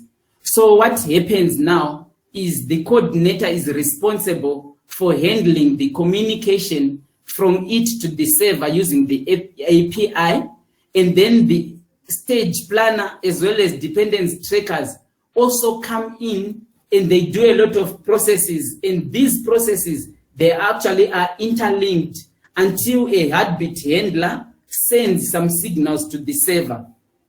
This is how the process goes on. And then we also included the design of the Ambari agent and how it works. We included in the main document, which we will share for you to also have a look at it. There are many choices in terms of recovery. There are recoveries that are based on actions, recovery based on desired states. This is when the master and also the nodes have got issues. We talked about security, I will rush on that one. Then someone may ask from the presentation that we happen to have a Zookeeper which covers all the other components, and also Apache Ambari. So what is the difference between the two? Apache, we said, it performs monitoring, provisioning, and managing. And Zookeeper, as the other colleagues have mentioned, it is responsible for maintaining the configurations. And then Ambari is, you use the web interface, and that one is an open source. And this one also uses APIs, and Zookeeper uses nodes. So what I'm going to do right away from the presentation, I'm going to remove the presentation and we go straight to the practical side. So with Ambari, if you want to install it, you're supposed to download a sandbox installation file, and then using a VMware, you import or you add the machine. And then after all the processes have been done, you are importing the process, you are supposed to get an interface that we have here. Now, the virtual machine has given us some IP addresses that we are supposed to use to access the dashboards and everything else. So for ourselves, we used a virtual box, and these are the IP addresses that we used. So I'm going straight to enter these IP addresses into a web browser on my machine. So once I do that, the first one is 192.168.42 and with a port 4200. So once I log in there, it will ask me to enter an initial root password. I'll show you. We have, from the interface that I showed you, we have got two IP addresses. The other one has got a port 1080. So the one that has got a port 1080 will give you this interface. So with this web interface, from here, you are able to go straight to the dashboard. From here, you are able to see the other tools that can be quick links. But we are so much interested in Ambari here. This is the one that we are going to open. Initially, when you are setting it up, it gives an initial password, which you can change from this shell. I will give you the commands of how you do it. So when we go to Ambari, it will ask us to also enter the initial admin password. And if you change it, you are able to access it using the new password that you have entered. So once you enter the password, we are in the dashboard that we were talking about. So this is the Ambari dashboard. We have got the dashboard here. It has got all the monitoring metrics that we were talking about. It gives us all the information about the life of the clusters. It gives us information about name nodes, their disk usages, and all the metrics that you can think of. And should you want to add more metrics, you can go up there, you add a metric, you choose the one that you want, then you can add it, and then it will be available for your viewing on dashboard. We also have a lot of views that you can get. You can choose Yarn Queue Manager view, files view, where you can access all the files that are contained in the machine. And then you can also get to see workflow managers. But I'm going to look at the services, colleagues. We said Ambari actually supports the other services like HDF and all these. I'll start with HDF. If you look at the left side, the ones that are in green are actually running at this moment. The ones in red have stopped or are not running. Should we want to stop HDF or any of these facilities, you come here to actions, you are able to stop them, you are able to start them, you are able to restart, you are able to run service checks, you can do all sorts of things. But the idea is to interlink the processes and also to make sure that at the end, whatever we do at the dashboard, we've got all the information about all the clusters that we have in our system. So you have got all options to go even to Hive. In Hive, you can still stop the process, you can still start it, you can get all the statistics that are needed. And then should there be an error in starting them, you get the error. Let me give an example. Nox here, it's stopped. I want to start it. If I go to start and confirm starting the process, it will give an update as to how far, or it gives the progress as to how far it is starting. Then when it gets to 100%, then it has already started. And if it has an issue, it will actually give an error. Like we said, Ambari has got options to give all alerts of what is happening around the system that we have or around the host that we have. On top of it, Ishmael, yes? You are left with 2 minutes.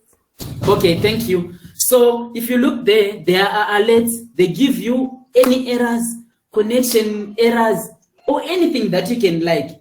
I said Ambari has got a user-friendly facility, a dashboard that is user-friendly, easy to use, easy to configure. As you can see for yourselves, the services, you are able to stop them, start them, restart them. The hosts, you are able to start them, restart them. The cluster management, you are able to add clusters and also remove clusters. And as you can see as well, like we mentioned in our presentation, when the master dies, the agents are supposed to continue polling until the master wakes up, and all those lives and all those metrics and anything that will happen, the heartbeats will be sent to the server, and that information is communicated throughout the processes that we have. With that, I would like to say thank you very much for the opportunity. We are going to include a link on our presentations on the video that we are going to upload. Thank you, engineer. Thank you, colleagues. Group 10 Ambari presentation ends here.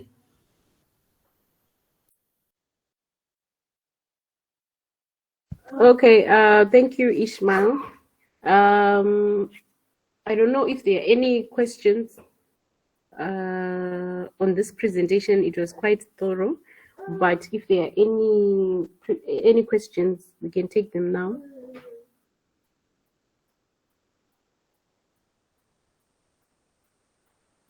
Okay. If there are no questions, I think we can proceed and move on to group 12, Twitter sentiment analysis. All right. Good morning, engineer. Good morning, ladies and gentlemen. My name is Gladys, and I'll be taking you for Twitter sentiment analysis.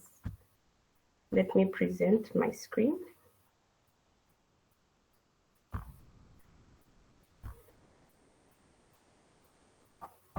Okay. Right. So basically, sentiment analysis is the automated process of identifying and categorizing opinion based on a piece of text in order to determine whether the writer's attitude towards that particular topic or product is positive, negative, or neutral. So in Twitter, in sentiment analysis, we use natural language processing to make sense of human language and machine learning to automatically deliver accurate results. So first I was talking about sentiment analysis in general. So with Twitter sentiment analysis, Twitter is an online news and social networking service on which users post and interact with messages known as tweets.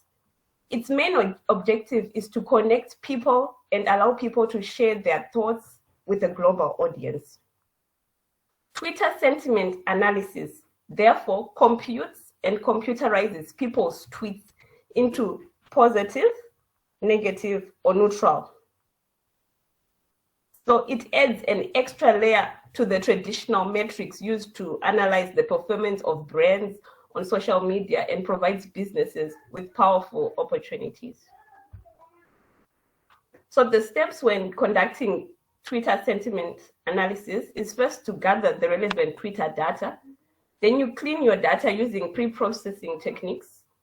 You perform your sentiment analysis. You visualize your results for a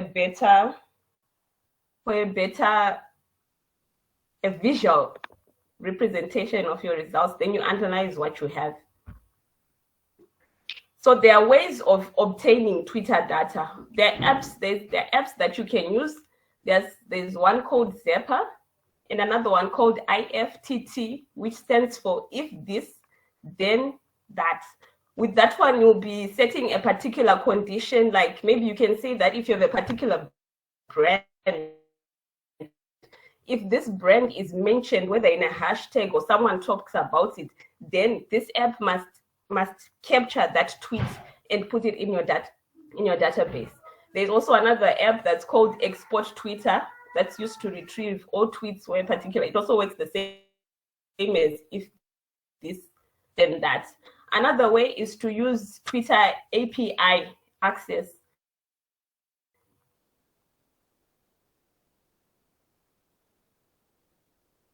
And that's used to interact with directly with the public Twitter domain. And another way you can get Twitter and Excel document filled with people tweets and you proceed from there. So generally, those are some of the ways that people obtain their Twitter data analysis. There's social media monitoring. This is when you are keeping track with what's being said about a particular product or service. And it helps in decision making. So maybe people can be commenting, "Oh, we're loving this service."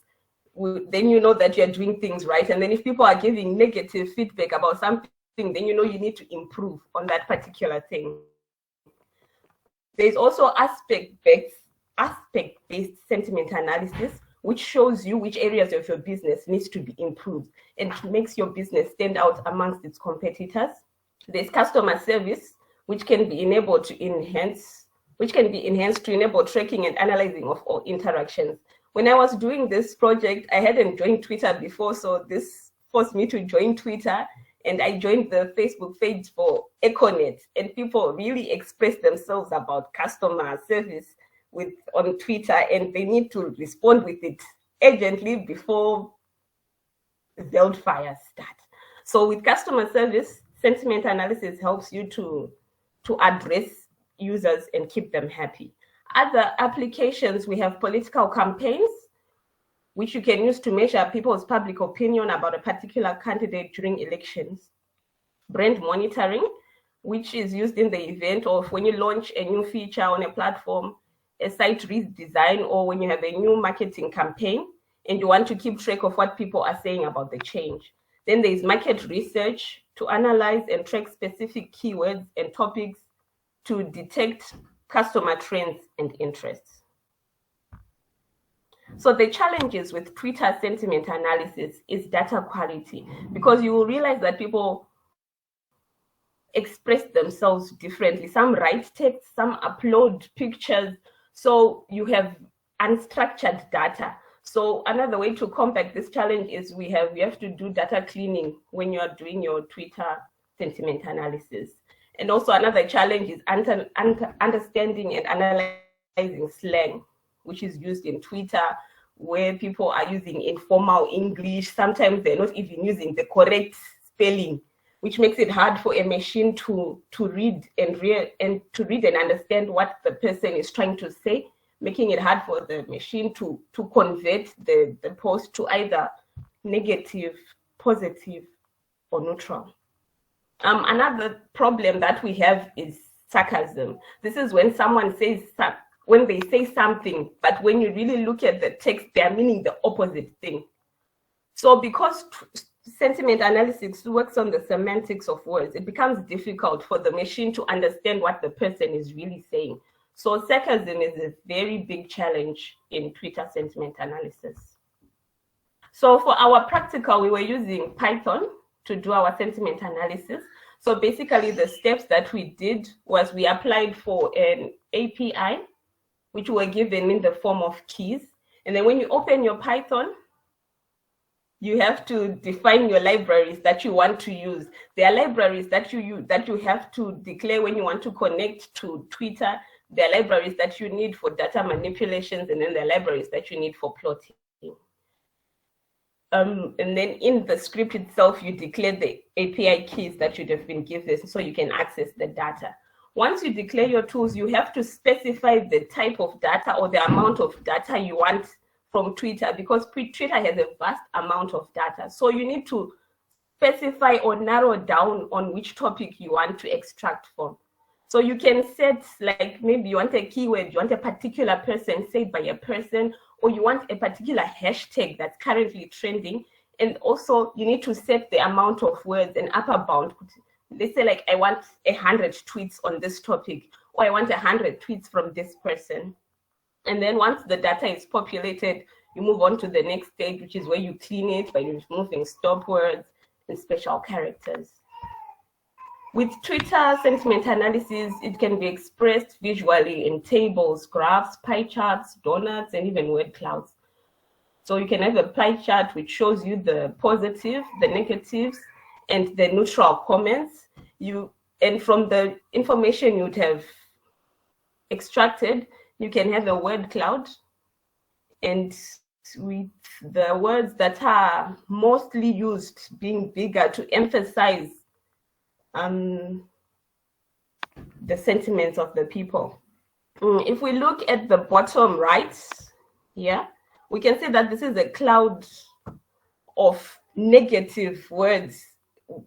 When the creation of this word cloud is for the negative words, and fight and betray and please seemed to top the list on this when we extracted this chart. Other visualizations, you can have tweet count. For example, this tweet graph is for the positive, neutral, and negative Twitter sentiments for Donald Trump in 2016. As we can see, the red, and they are by dates. So with each date, there would be something new and people would react either positively or negatively. And such graphs can help with campaigning, political campaign, to see if people are reacting positively or negatively or just neutral to a particular candidate. You can also have graphs which show the negative, neutral, or positive. Right. So for our practical demonstration, there's a YouTube link, but We also have Simba, who will give a practical demonstration. And in the event of network failure or people want to go back and see the video, the YouTube link is attached. I'm going to copy it and put it in the chats. Over to you, Simba.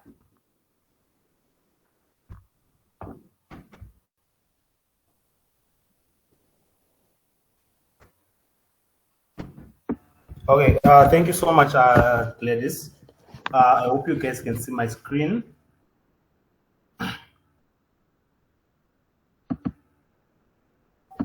Hello, am I audible? You're audible. Your screen is not yet visible. Okay, let me just try again to reshare my screen.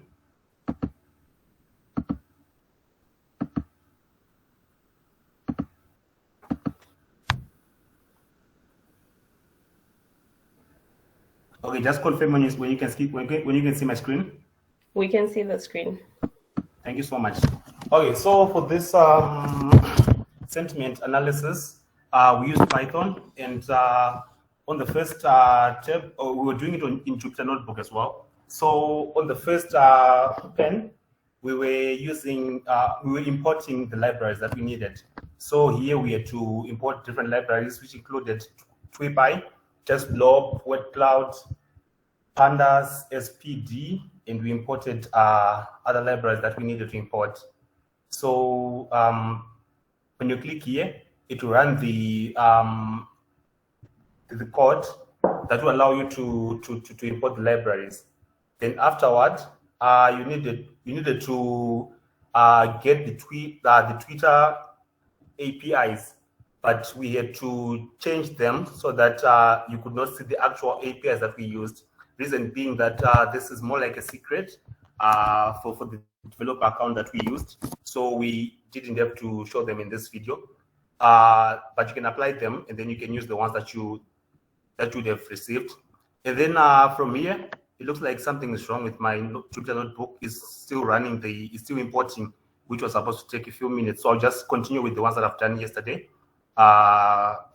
when I was uploading the video with the link that was shared by Gladys. So obviously, you need to import the APIs. Then afterwards, you have to do the pairings of the keys so that you have the consumer keys and the consumer secret being put in a container called authenticate, which is a variable. And then you also have to do other pairings as well for the access tokens and the token secret. Then from there, for our presentation, we used Kirsty Coventry as the minister who tweets in English mostly. The reason is we wanted to avoid using Shona, which was not being picked. We couldn't get the sentiments correctly, so we decided to use someone whom we thought could use English in our tweets. So you just come and then you run the exact tweets, the extracts of the tweets. So here we used 150 on the count. That was our maximum or our upper bound. And then the name, we're using the hashtag, the handle of Kirsty Coventry. So here we visualized, or rather we did a query for 5 tweets that are 5 most recent tweets from here.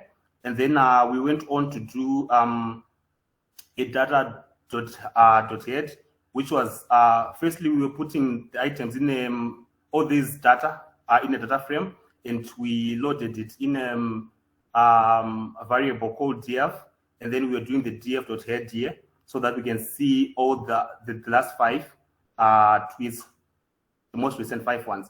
And then afterwards, after extracting your data, obviously, according to the first presentation that we had, you have to do data cleaning. So we have to clean the data, removing all the retweets and all the necessary hashtag symbols and the 8 tags, so that at least we can have data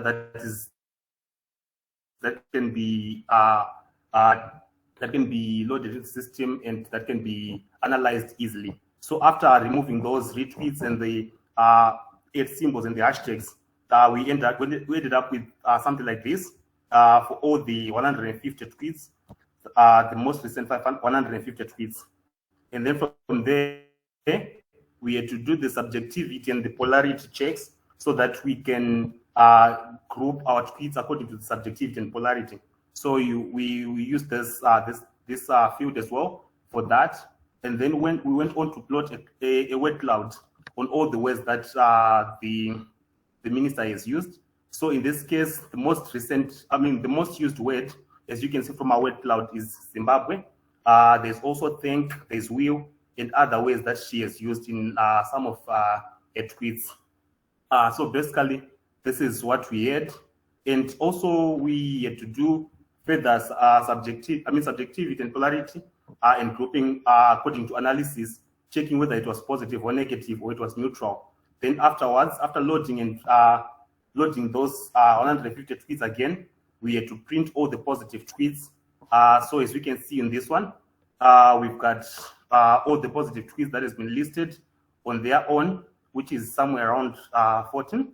And then we also had to extract the negative tweets, which also came out up to this number. And then later on, we decided to do a polarity plot. And in this case, we wanted to see the distribution. We wanted to check the distribution of the sentiment analysis. So obviously, as you can see from this drone analysis curve, or rather cluster, you can tell that most of the tweets were on the positive side, and only a few tweets were on the neutral line, and another lesser tweets were on the negative ones. So obviously, we ended up trying to see in numbers the percentages that have been used for the positive tweets. So in this case, we can see that we had 52.7 tweets which were positive, and we also had 7.3 tweets which were negative. And if you can do your mathematics very correctly, you can see that the remainder will be the neutral ones. We didn't bother ourselves looking for the neutral ones, because I think in this analysis mainly we look for these numbers, we're focusing mostly on the negative and the positive ones. But we decided to show that in the graph to see the ones that are neutral as well through this visualization. So in this case, as you can see, the positive ones are about 52% as depicted before. And also you can see that it's somewhere around slightly below 180, which is slightly above the half part of 150 tweets that we've queried for. And then obviously we also have the neutral ones and the ones which are negative.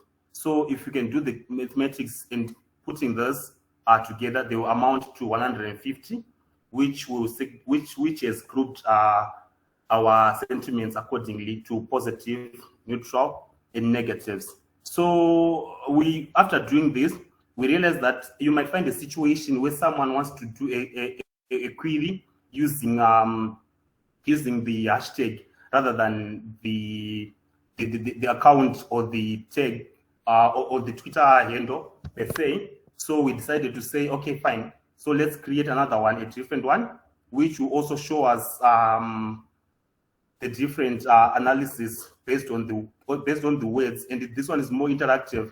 So obviously, the first one you import the libraries.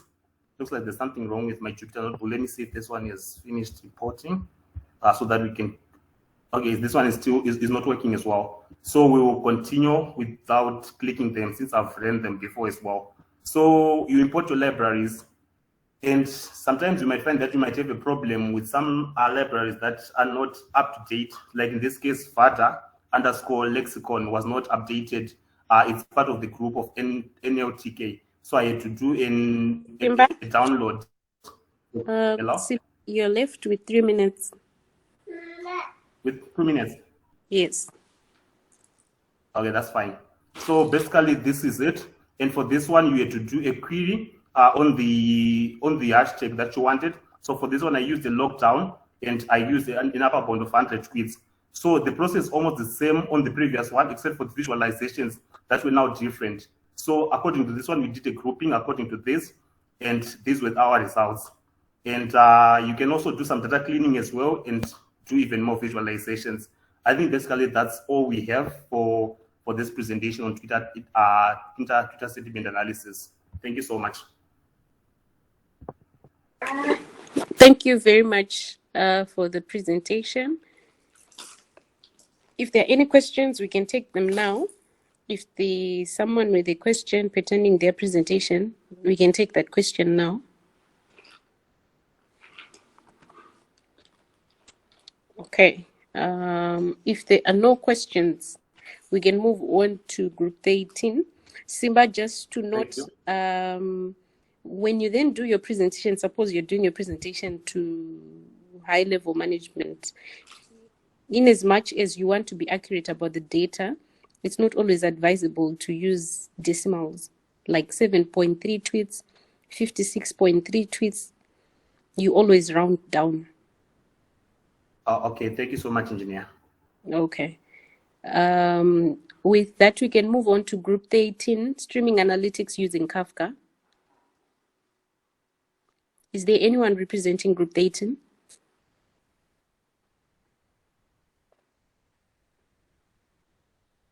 Is there anyone representing group 13? Okay, if not, can we move on to group 14, case study application of big data in telehealth? Do we have a representative from group 14? Yes, thank you very much, engineer. Good morning.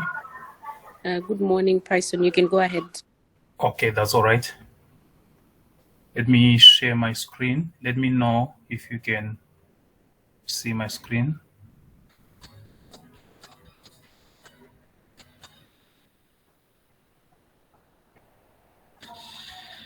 Can you see my screen now? Yes, we can see your screen. Okay, that's all right. So as group 14, we were looking at the practical presentation of big data in telehealth. So the way we did it is we explained the role of big data in telehealth, the benefits of big data in telehealth, the challenges posed by big data analytics, and also in our practical solution, we looked at the practical we looked at the uses of a machine learning model within the cardiothoracic realm. Those who have a better appreciation of health terms can correct my pronunciation there. Realm for automating prediction of unhealthy heart conditions.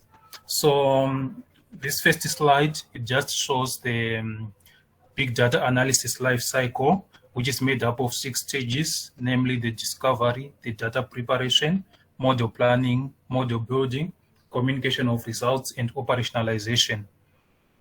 The write-up outlines how big data analytics helps produce an analysis of a health facility's past records with regards to heart patients and help inform the future. So we are just trying to say this is a health facility, and then we are saying within the health facility we have health patients, but then we also understand that we have a limited number of heart specialists. So instead of having health patients queuing up to be attended, to be diagnosed by the heart specialists, we can have our model, which we input the patient's data, we can predict the heart condition of our patients. So only those who are diagnosed with an unhealthy heart can now be referred to a health specialist. But those which the model predict that they have a healthy heart, we can just prescribe some over-the-counter medication. So to go on with our model, we are saying here for the discovery, I won't take much time on this because I think we even went through some of the stuff during our lectures. So I'll just walk through the presentation and also go to the practical. That's, I think, where we'll spend more time. So this is the discovery stage where we are just in trying to understand our problem, like what I alluded to earlier on. So from the presentation stage, we now go to the data preparation. Data preparation, mainly we perform exploratory data analysis after conducting feature engineering to address anomalies within the data, if any. From there, we now go to model planning. We are now saying which features are we now going to use, which have got an impact on the heart condition of our patients. That's the model planning stage. after the model planning, we go on to model building.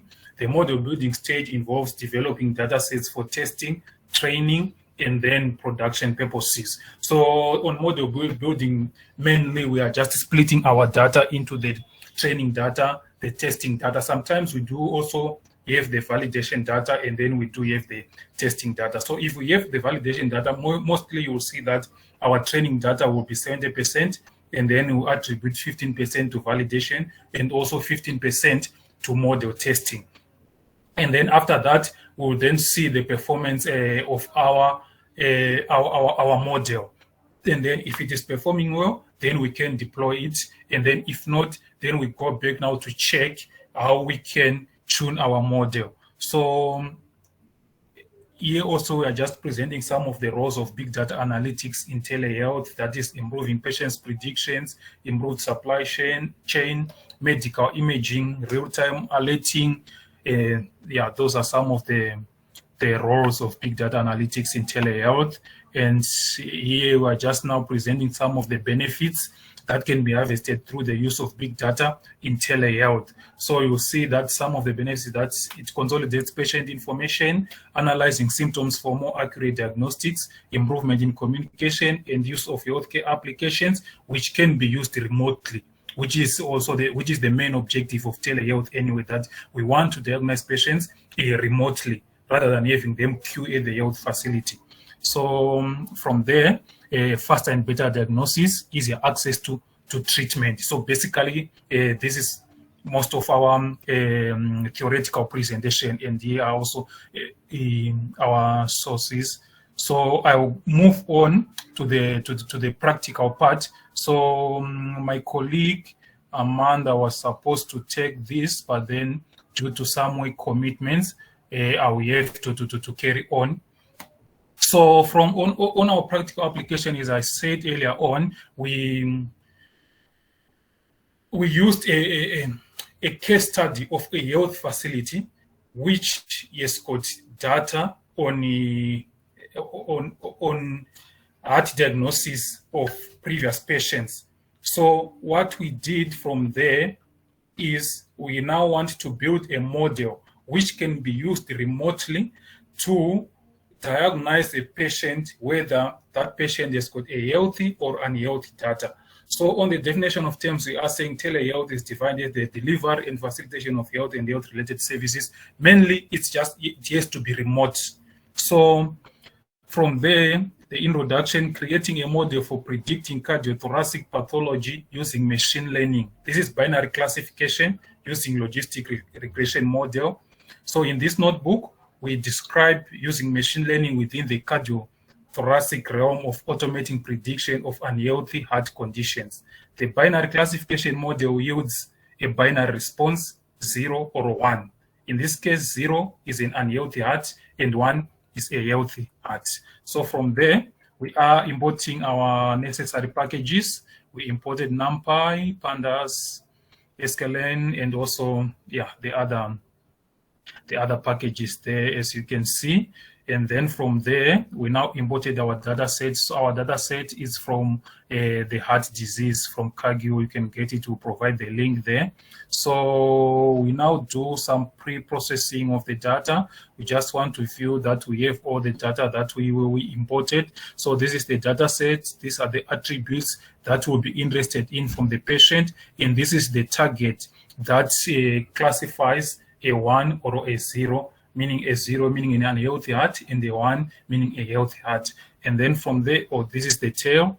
I'm just checking the data here, and also I'm getting the shape of the data, checking the number of rows and columns in the data set, and also checking for missing values using the isNow function.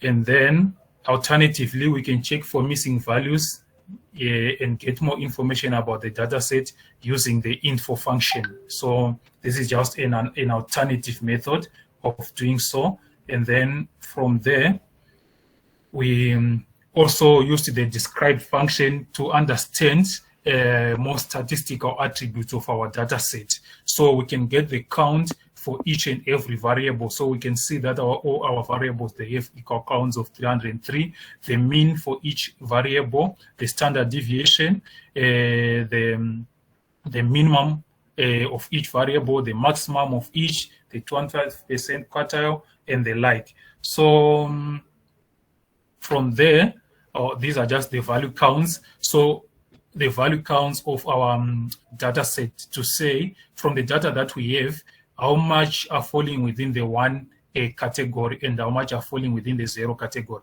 So we need to understand that this is important so that when we split our data into training and testing, we need to be careful to ensure that we have almost equal attributes from the 1 and the 0. Otherwise, we can get the testing data only incorporating the 1 attributes, which would then cause our model to not produce accurate results. We now split our features and the target variable. We understand that our target variable is the Y, which we need to predict, and our the other features falls into the X category. From there, so I'm just now viewing the X after splitting it. We can now see that the target variable has been removed here because it's now our Y, which now falls in the Y category here. So from there, we now split our data set into the testing and training data set. And then when we print that, we can now see that our X shape initially had 303 rows and 13 columns. Now our X train shape is 242 rows and 13 columns. And now our X test 61 and 13. And then when training the logistic regression model, we first specify fit our logistic regression into a model. Then we specify, we fit here our X train and our Y train. Because it's just 303 modules, it won't take much time. You understand that most of the big data will run into thousands of data points, but then ours it's only 303. So this is our model fitting. And now we are now computing the performance metrics. We used the accuracy score. For the binary classification model, we use the accurate score. And the accurate score is a metric used to measure the quality of binary classification model. It ranges from 0 to 1. With the higher the accurate score, the better the machine learning model quality. So for our accuracy score, you will see that for training data, it was 0.85, almost 85%. Our X test prediction, okay, and then yes, our prediction was about 82%. So they are actually closer, which means we are better off. We do not have the challenge of overfitting our data. But then if you see a bigger difference between the training and the test data, the accuracy score, then you can be having a challenge of overfitting. And one of the ways of correcting that is maybe to add more data points or maybe dropping some of the predicting variables that we have. But in our case, they are almost closer, which means our model is okay. So we now continue with our model into the practical application of it to our health center. So let's say we now have a patient. Maybe we are conducting them over the phone, or we are just having a Zoom meeting with them, and then they give us their attributes of the data, that is the age, their weight, those attributes that we mentioned that we have in our data set.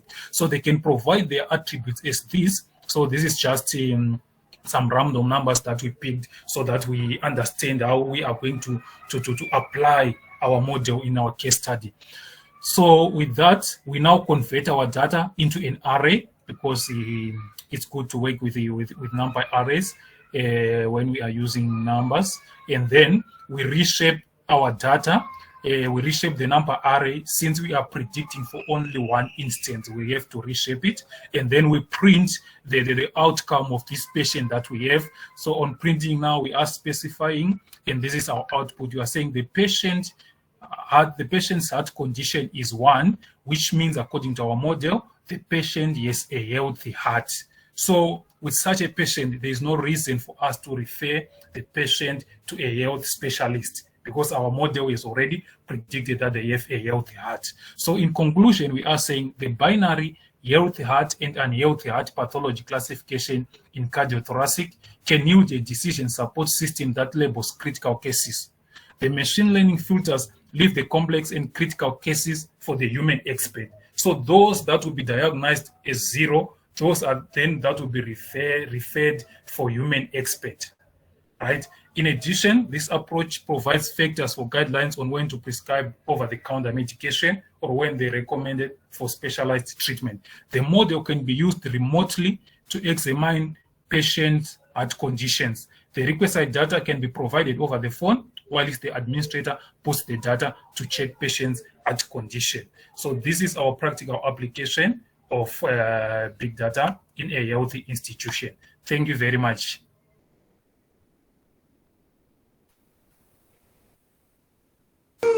Thank you very much, Tyson. This was quite a very interesting presentation and very clear. I don't know if there are any questions from any members of the class who wish to have a few questions answered.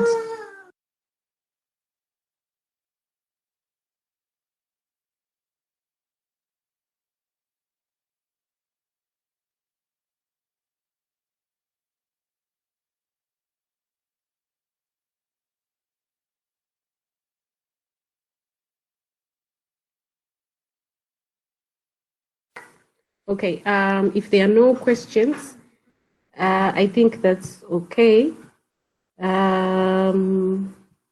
Group four, do we have any representative from group 4? Do we have any representative from group 4?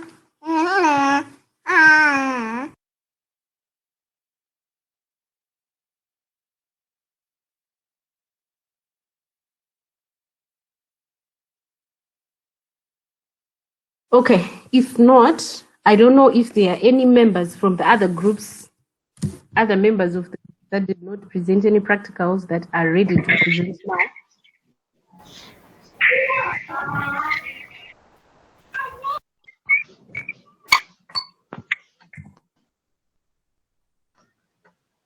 Any other group that is ready to present now? Yes. Yes, we can hear you. For group 18. For group? Hello? Yeah, I want to present for group 18, but my network is poor. Can someone upload the presentation and the WhatsApp group so that I can present?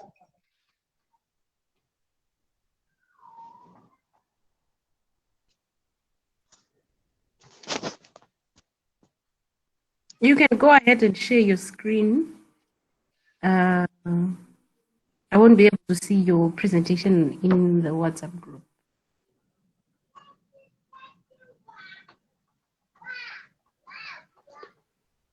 Oh, Richard, can you please upload the presentation so that I can present? Hello.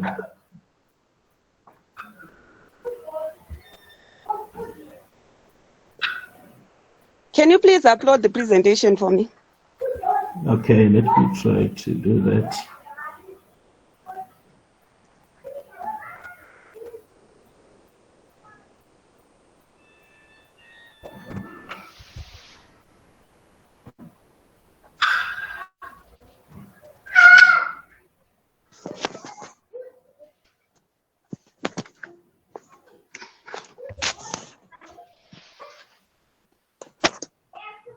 Hello, can you see my screen? Sorry? Can you see my screen? No, we cannot see your screen. Oh, let me try to it again.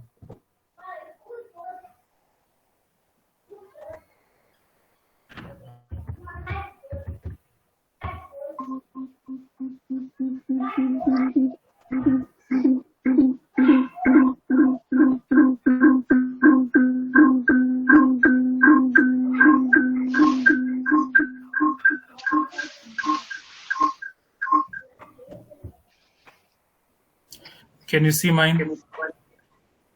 Yes, I can see it. Yes, that's your presentation, Mufaro. You can go ahead. Okay, thank you, Pastor.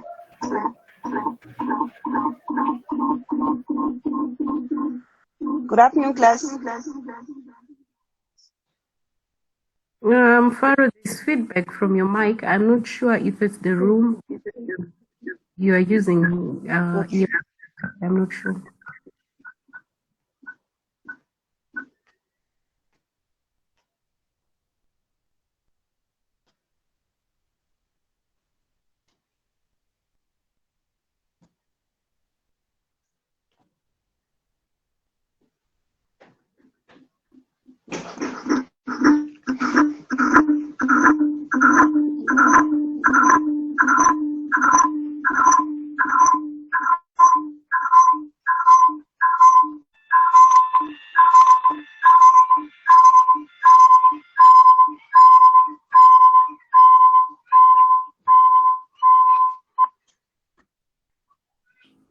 Rufaro and Michael, are you in the same room?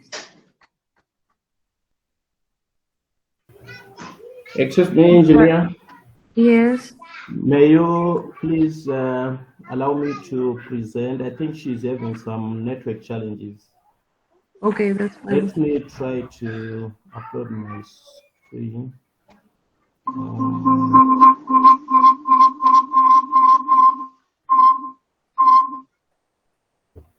Hello?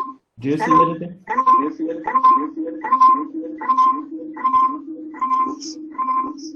Yes, some echoes from this side.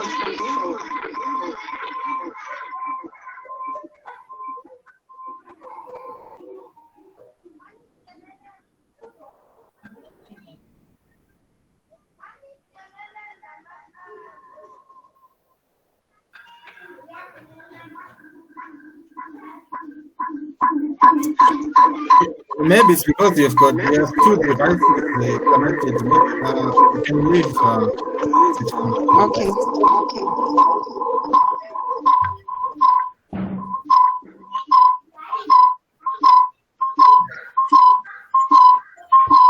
Rufaro, can you just exit and join again?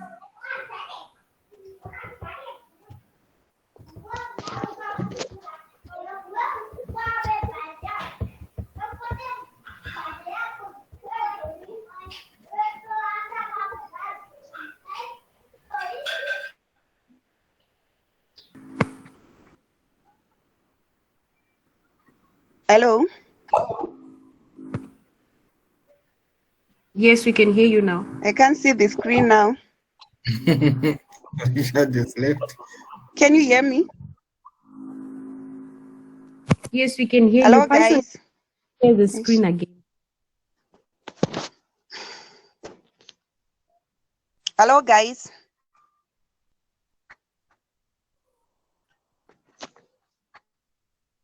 Mufaro, hear we me? can hear you.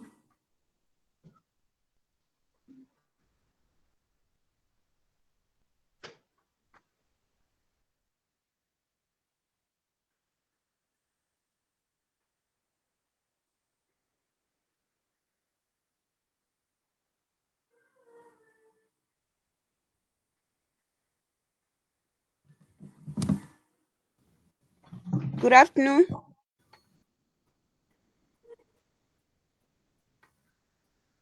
Hello, guys. Can you hear me?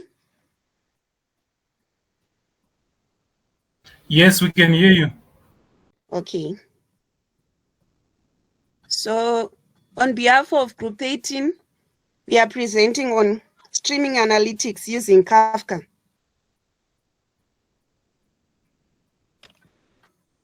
Let's go to the introduction. Streaming analytics, the process and analyzing data record or stream flow as the data generated. So you are saying with streaming analytics, we are using real-time processing, meaning to say as things occur or as we make an event, data is being processed. The analysis of huge pools of current and in-motion data through the use of continuous queries called event streams.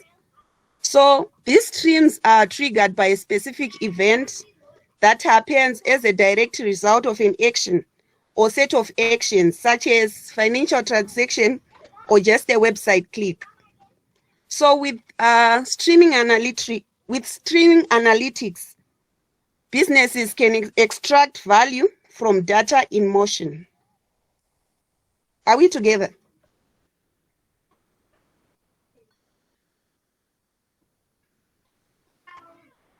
Hello?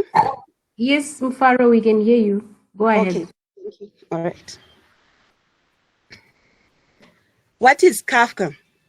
Kafka is an Apache. Kafka is an open source event streaming platform, meaning to say everyone can just mingle around with Kafka to add more value to it. Kafka was originally created at LinkedIn and was given open source status and passed to the Apache Foundation. So with Kafka, a messaging system lets you send messages between processes, application, and servers. So these messages, they are stored as streams of records in a fault-tolerant, durable way. Or they process streams of data as they okay. So you're saying maybe someone visits a website, then you click maybe a web page. The moment you click that web page, it is recorded. So it is done in a real-time system. Kafka is suitable for both offline and online message consumption. Kafka is built on top of the Zookeeper synchronization services. It integrates very well with Apache Storm and Spark for real-time streaming data analytics. Kafka is we are now looking at the characteristics of Kafka. Kafka is highly adaptable due to its horizontal scalability. Meaning to say, with Kafka, it has got limited amount of hardware or virtual cloud resources that it can access to. And again, it has a distributed cluster computing system, meaning to say we have multiple identical nodes that work in parallel as one. Then again, Kafka is also strongly fault tolerant.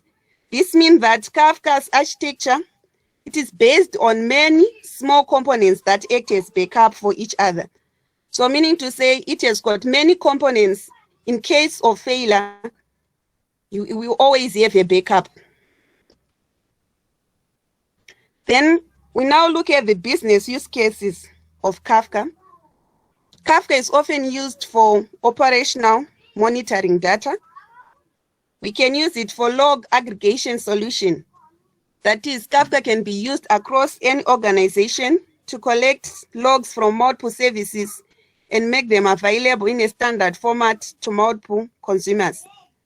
Or with Kafka, we can use the stream processing. This one is a popular framework such as Storm and Spark. So streaming reads data from a topic, it processes it and process data to a new topic where it becomes available for users and application. Again, we can use Kafka for fraud detection, meaning to say organization can react to the fraudulent signal from the field in real time using client information or geospatial data and sensor data from IT systems. Kafka can be used to track and monitor cars, such as in Uber. We can make use of Kafka to track or monitor our cars as they move in real time. So we have different organizations that are using Kafka. We have Netflix that apply recommendation in real time while people are watching TV shows. Or Uber, it uses Kafka to gather user text and trip data in real time.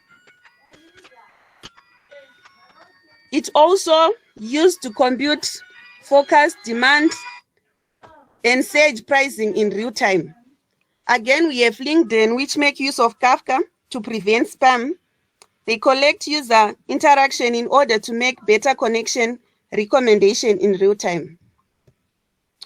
Then we have advantages of using Kafka, data visualization. With Kafka, businesses can monitor in real time, allowing companies to know what is occurring at every single moment. Meaning to say, maybe people are buying or they are buying online. So businesses can easily tell which products are running fast or which product to remove from the stock. Again, another advantage is of business insights. Apache Kafka can be used in cybersecurity to automate detection and response to the threat itself. This is an area where abnormal behavior should be flagged for investigation right away. Again, it can be used for increased competitiveness. Meaning to say, with Kafka, it can easily show trends and set benchmarks faster. Then another advantage is cutting preventable losses. So with the help of Apache Kafka, the damage of incidents like security breaches, manufacturing issues, customer churn, stock exchange meltdown, and social media crisis can be prevented and reduced. So here we have common and scalable of our Kafka system. This Kafka system consists of publishers, and we have producers, brokers, consumers, and subscribers. So these publishers, we have different things. We have can be a sensor, can get information from a sensor or online, or maybe it might be a mobile phone or cloud. So we can get information from these devices. And then we have the publishers that send information to the producers. Then the producers will write information into brokers. Then the consumers now can read information from the brokers. This information is now broadcasted to subscribers. So this is just a component diagram of Kafka ecosystem. So major components of Apache Kafka, we have a broker. Kafka cluster typically consists of multiple brokers to maintain load balance. So meaning to say we can have one or more brokers. These brokers, they are servers. They are servers that can use to store data. One Kafka broker instance can handle hundreds of thousands of reads and writes per second, and each broker can handle terabytes of messages without performance impact. Then we have producers. Producers are responsible for pushing data to brokers. So they move data from them. They move data to brokers. When the new broker is started, all the producers search it and automatically sends a message to that new broker. So they don't make use of acknowledgements. So meaning to say, they just send message as fast as the broker can handle. Then we have consumers. Consumers, there's a command line consumer to read data from the Kafka cluster, and they display messages to standard output. Then we have the zookeeper. The zookeeper serves as the coordination interface between the Kafka brokers and consumers. The Kafka servers share information via a zookeeper cluster. So this is a real-world example whereby we have an individual visiting a website. So website activity tracking. So let's take an example of a Flipkart. When you visit Flipkart and perform an action, like maybe you search for information on the website, then you log in to your account, then click on a product, maybe you want to buy something from that. It is all these events, they are captured. So tracking events will create a message stream for this. Based on the kind of event, it will go to a specific topic by Kafka producer. This kind of activity tracking often requires a very high Volume of throughput. 5 minutes. Oh, okay. So let me go to the practical presentation. For practical presentation, Richard, can you please share our... Hello. Can you please share? Oh, that very sorry. practical? The track was supposed to be presented by Edmore. Unfortunately, he says he has got network challenges. All right, can you just try to upload it so that maybe I can explain something? I don't have it on my side. Oh, let me see if I can do it, but my network is poor.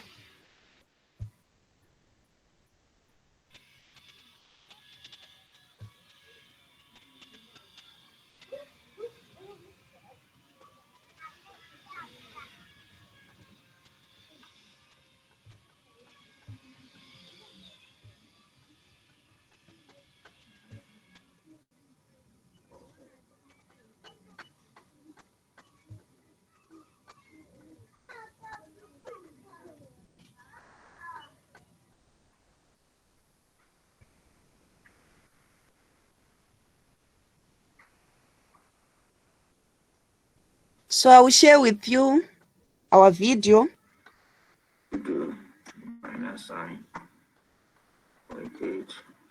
Are you able to see it from that side? Hello? Yes, we can see.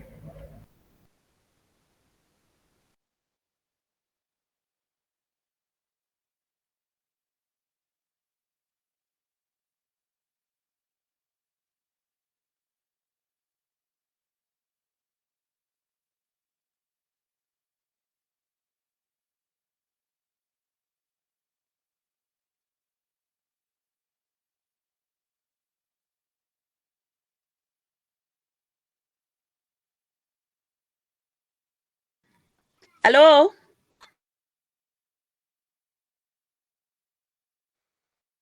Yes, Mufaro, we can see your screen.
Is there any that wants to present their practical? We have group 11, group 8, and group 6 that have not yet presented their practicals.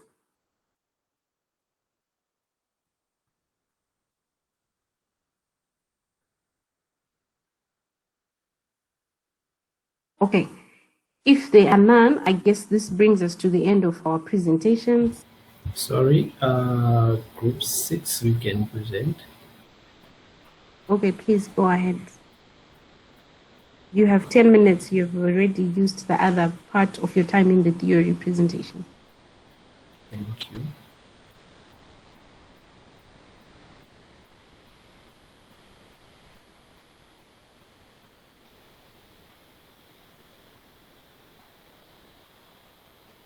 So just hold on. Let me share my screen.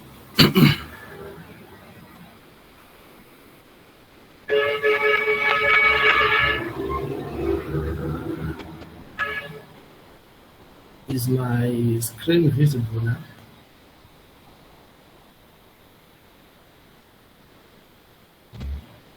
Yes.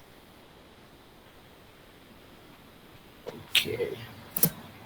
So we'll be just taking you through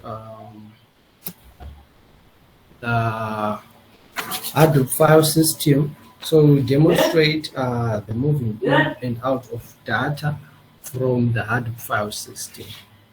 So basically the first one, the command that we demonstrate is the Hadoop FS. This command allows us to see all the commands that Hadoop has. It's just a command that you can use to get help in terms of how Hadoop works and the other commands works. So next we'll show you in terms of I want now to list all the files that are in Hadoop.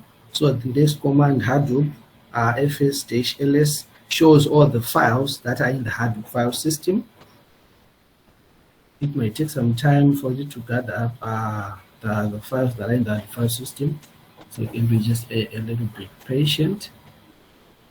So when you put the / and hit enter, it will start running and gives you the files or the list of files that are in the Hadoop file system.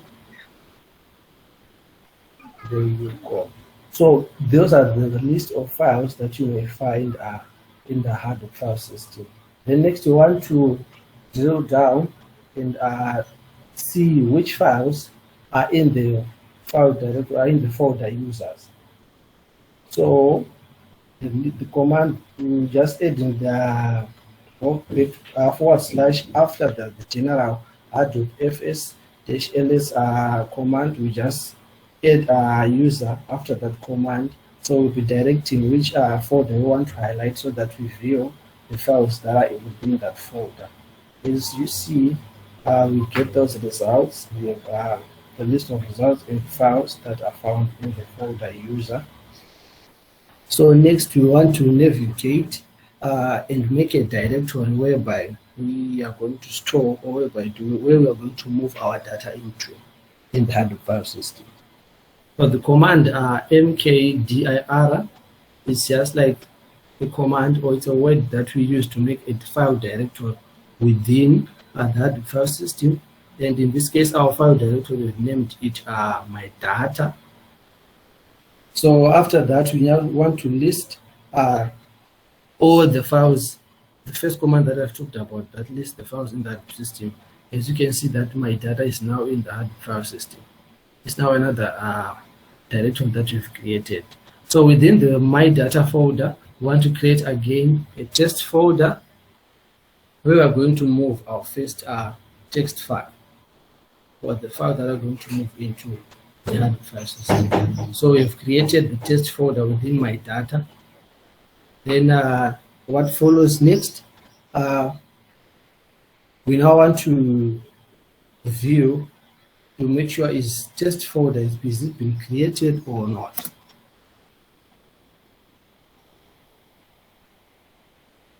It's quite a short video.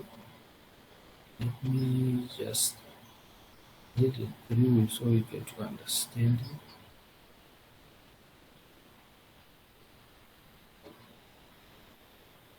Just a moment.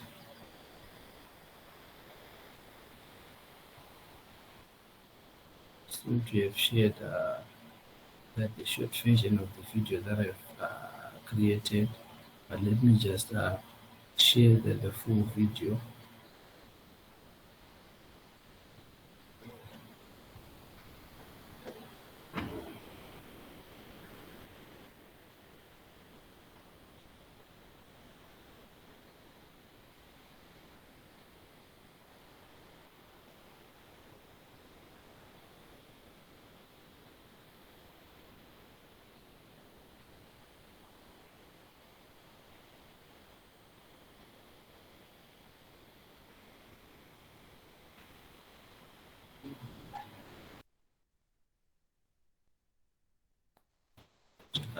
Just bear with me as I attend to a technical challenge that I'm facing.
Sorry, ma'am, would you allow us to share a link of the full video, probably with within the meeting?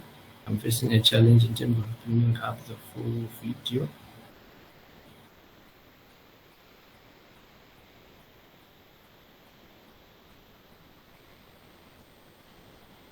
That's okay. Share the link to the full video so that I can mark. Thank you so much. Let me just do it right away.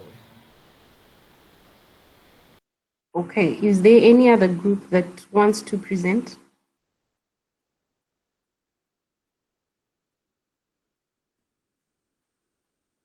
Is there any other group that wants to present before we end the session? Okay, if there is none, here's what you need to prepare for the exam.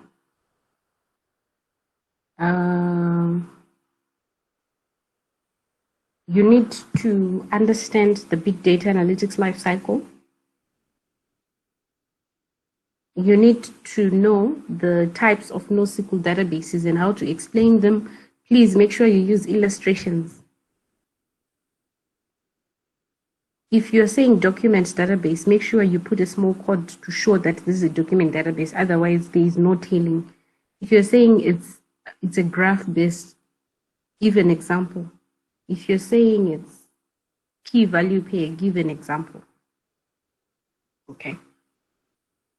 Then Hadoop ecosystem. You need also to know the importance of security, compliance, any corporate governance issues in big data analytics. MapReduce, I've said it before, you need to know that. You also need to know that chapter on federated databases.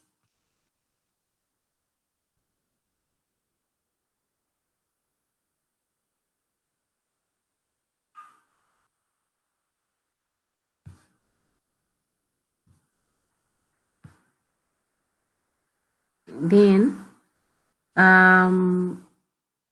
we did a case study in telehealth. Familiarize yourself with application of big data in aviation.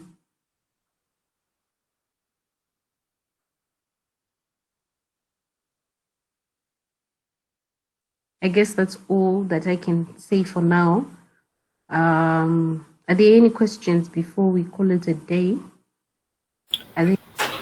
Hi, engineer. Not a question as such, but would will it be okay if we can accompany the video also as we be sharing our presentation in the same folder? Sorry, I can't hear you.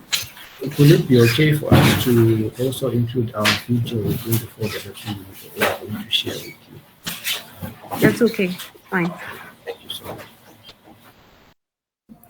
Engineer, just to confirm, you said the submission of these presentations and the other stuff is due end of day today or Monday?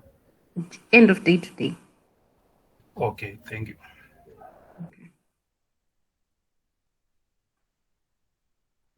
Any other questions? Okay, good afternoon, engineer. I just want to clarify on case studies. Yes. We need to master on the issue of data.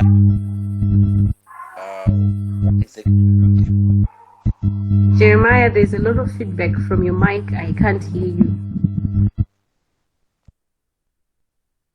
Okay, thank you. I want to inquire on the issue of case study, whereby today we have managed actually to learn from the presentation where there was a case study in how to apply big data in telehealth.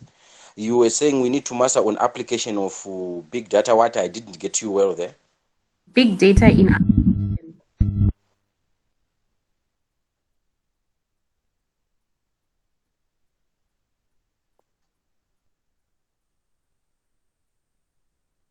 I said today we did a case study in the application of big data analytics in telehealth. These are application areas of big data analytics. On its own, big data analytics does not do anything. You need to apply it to a certain field. You need to have skills in a certain domain. And I said, if I'm going to give you a case study in your exam, it's most likely in aviation as an application area of big data analytics. So you need to familiarize yourself. Of course, it will be a case study. The answers will be in the case study, but you just need to know about the aviation industry and how best you think you can apply big data analytics. Okay. Thank you very much. That's okay. Any other questions?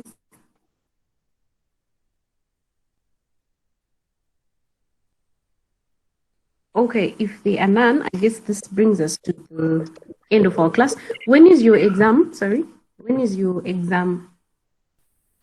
We are starting on the 18th of October. That's in 2 weeks. Yeah, 18th of October. Okay, and when are you writing big data analytics exam? What we have is it's a draft timetable, engineer. So let me just check. Okay, it's fine. You can always text me on WhatsApp. Just tell me the that's exact fine. date. Yeah. And the other Okay, thing so we that's need- fine. Okay. Okay. If you can go ahead. Okay, fine. I wanted to, if you could open up a link for us to submit the assignment. Okay, no problem. That is fine.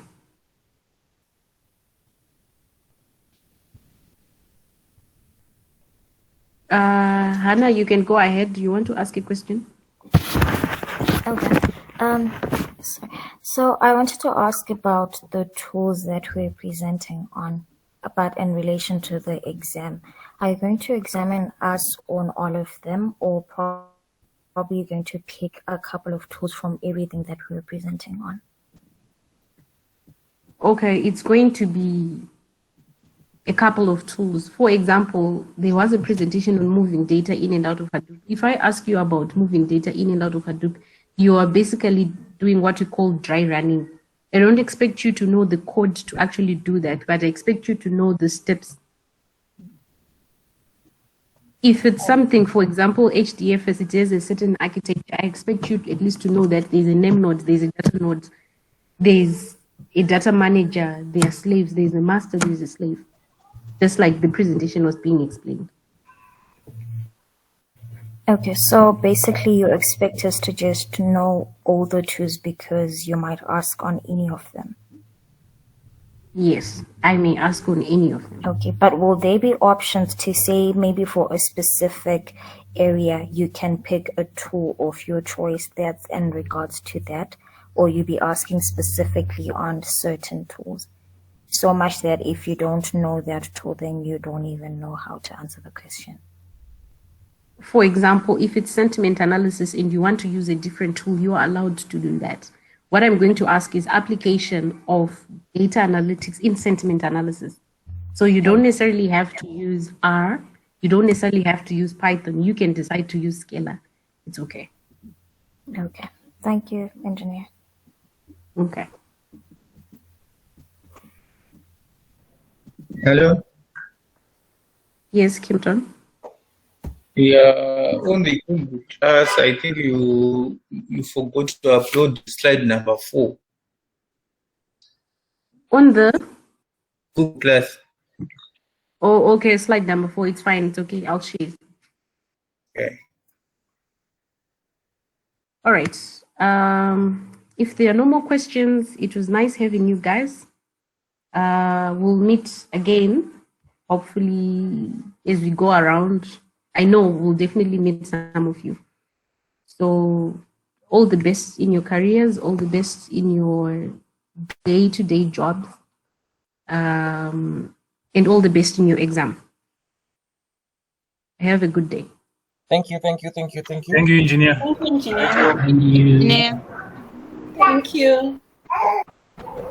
Thank you, engineer. Thank you, thank you, thank you. Thank you, engineer. Thank you.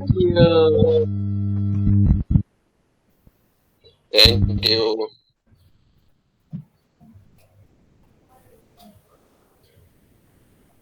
Guys, let's share the presentations and give feedback if so that they can be consolidated and also accessible to each and everyone. Preparation for the exams.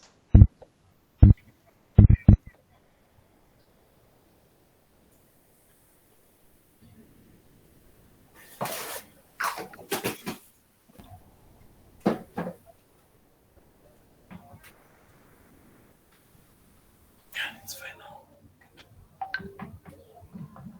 So what do you think? What do you think?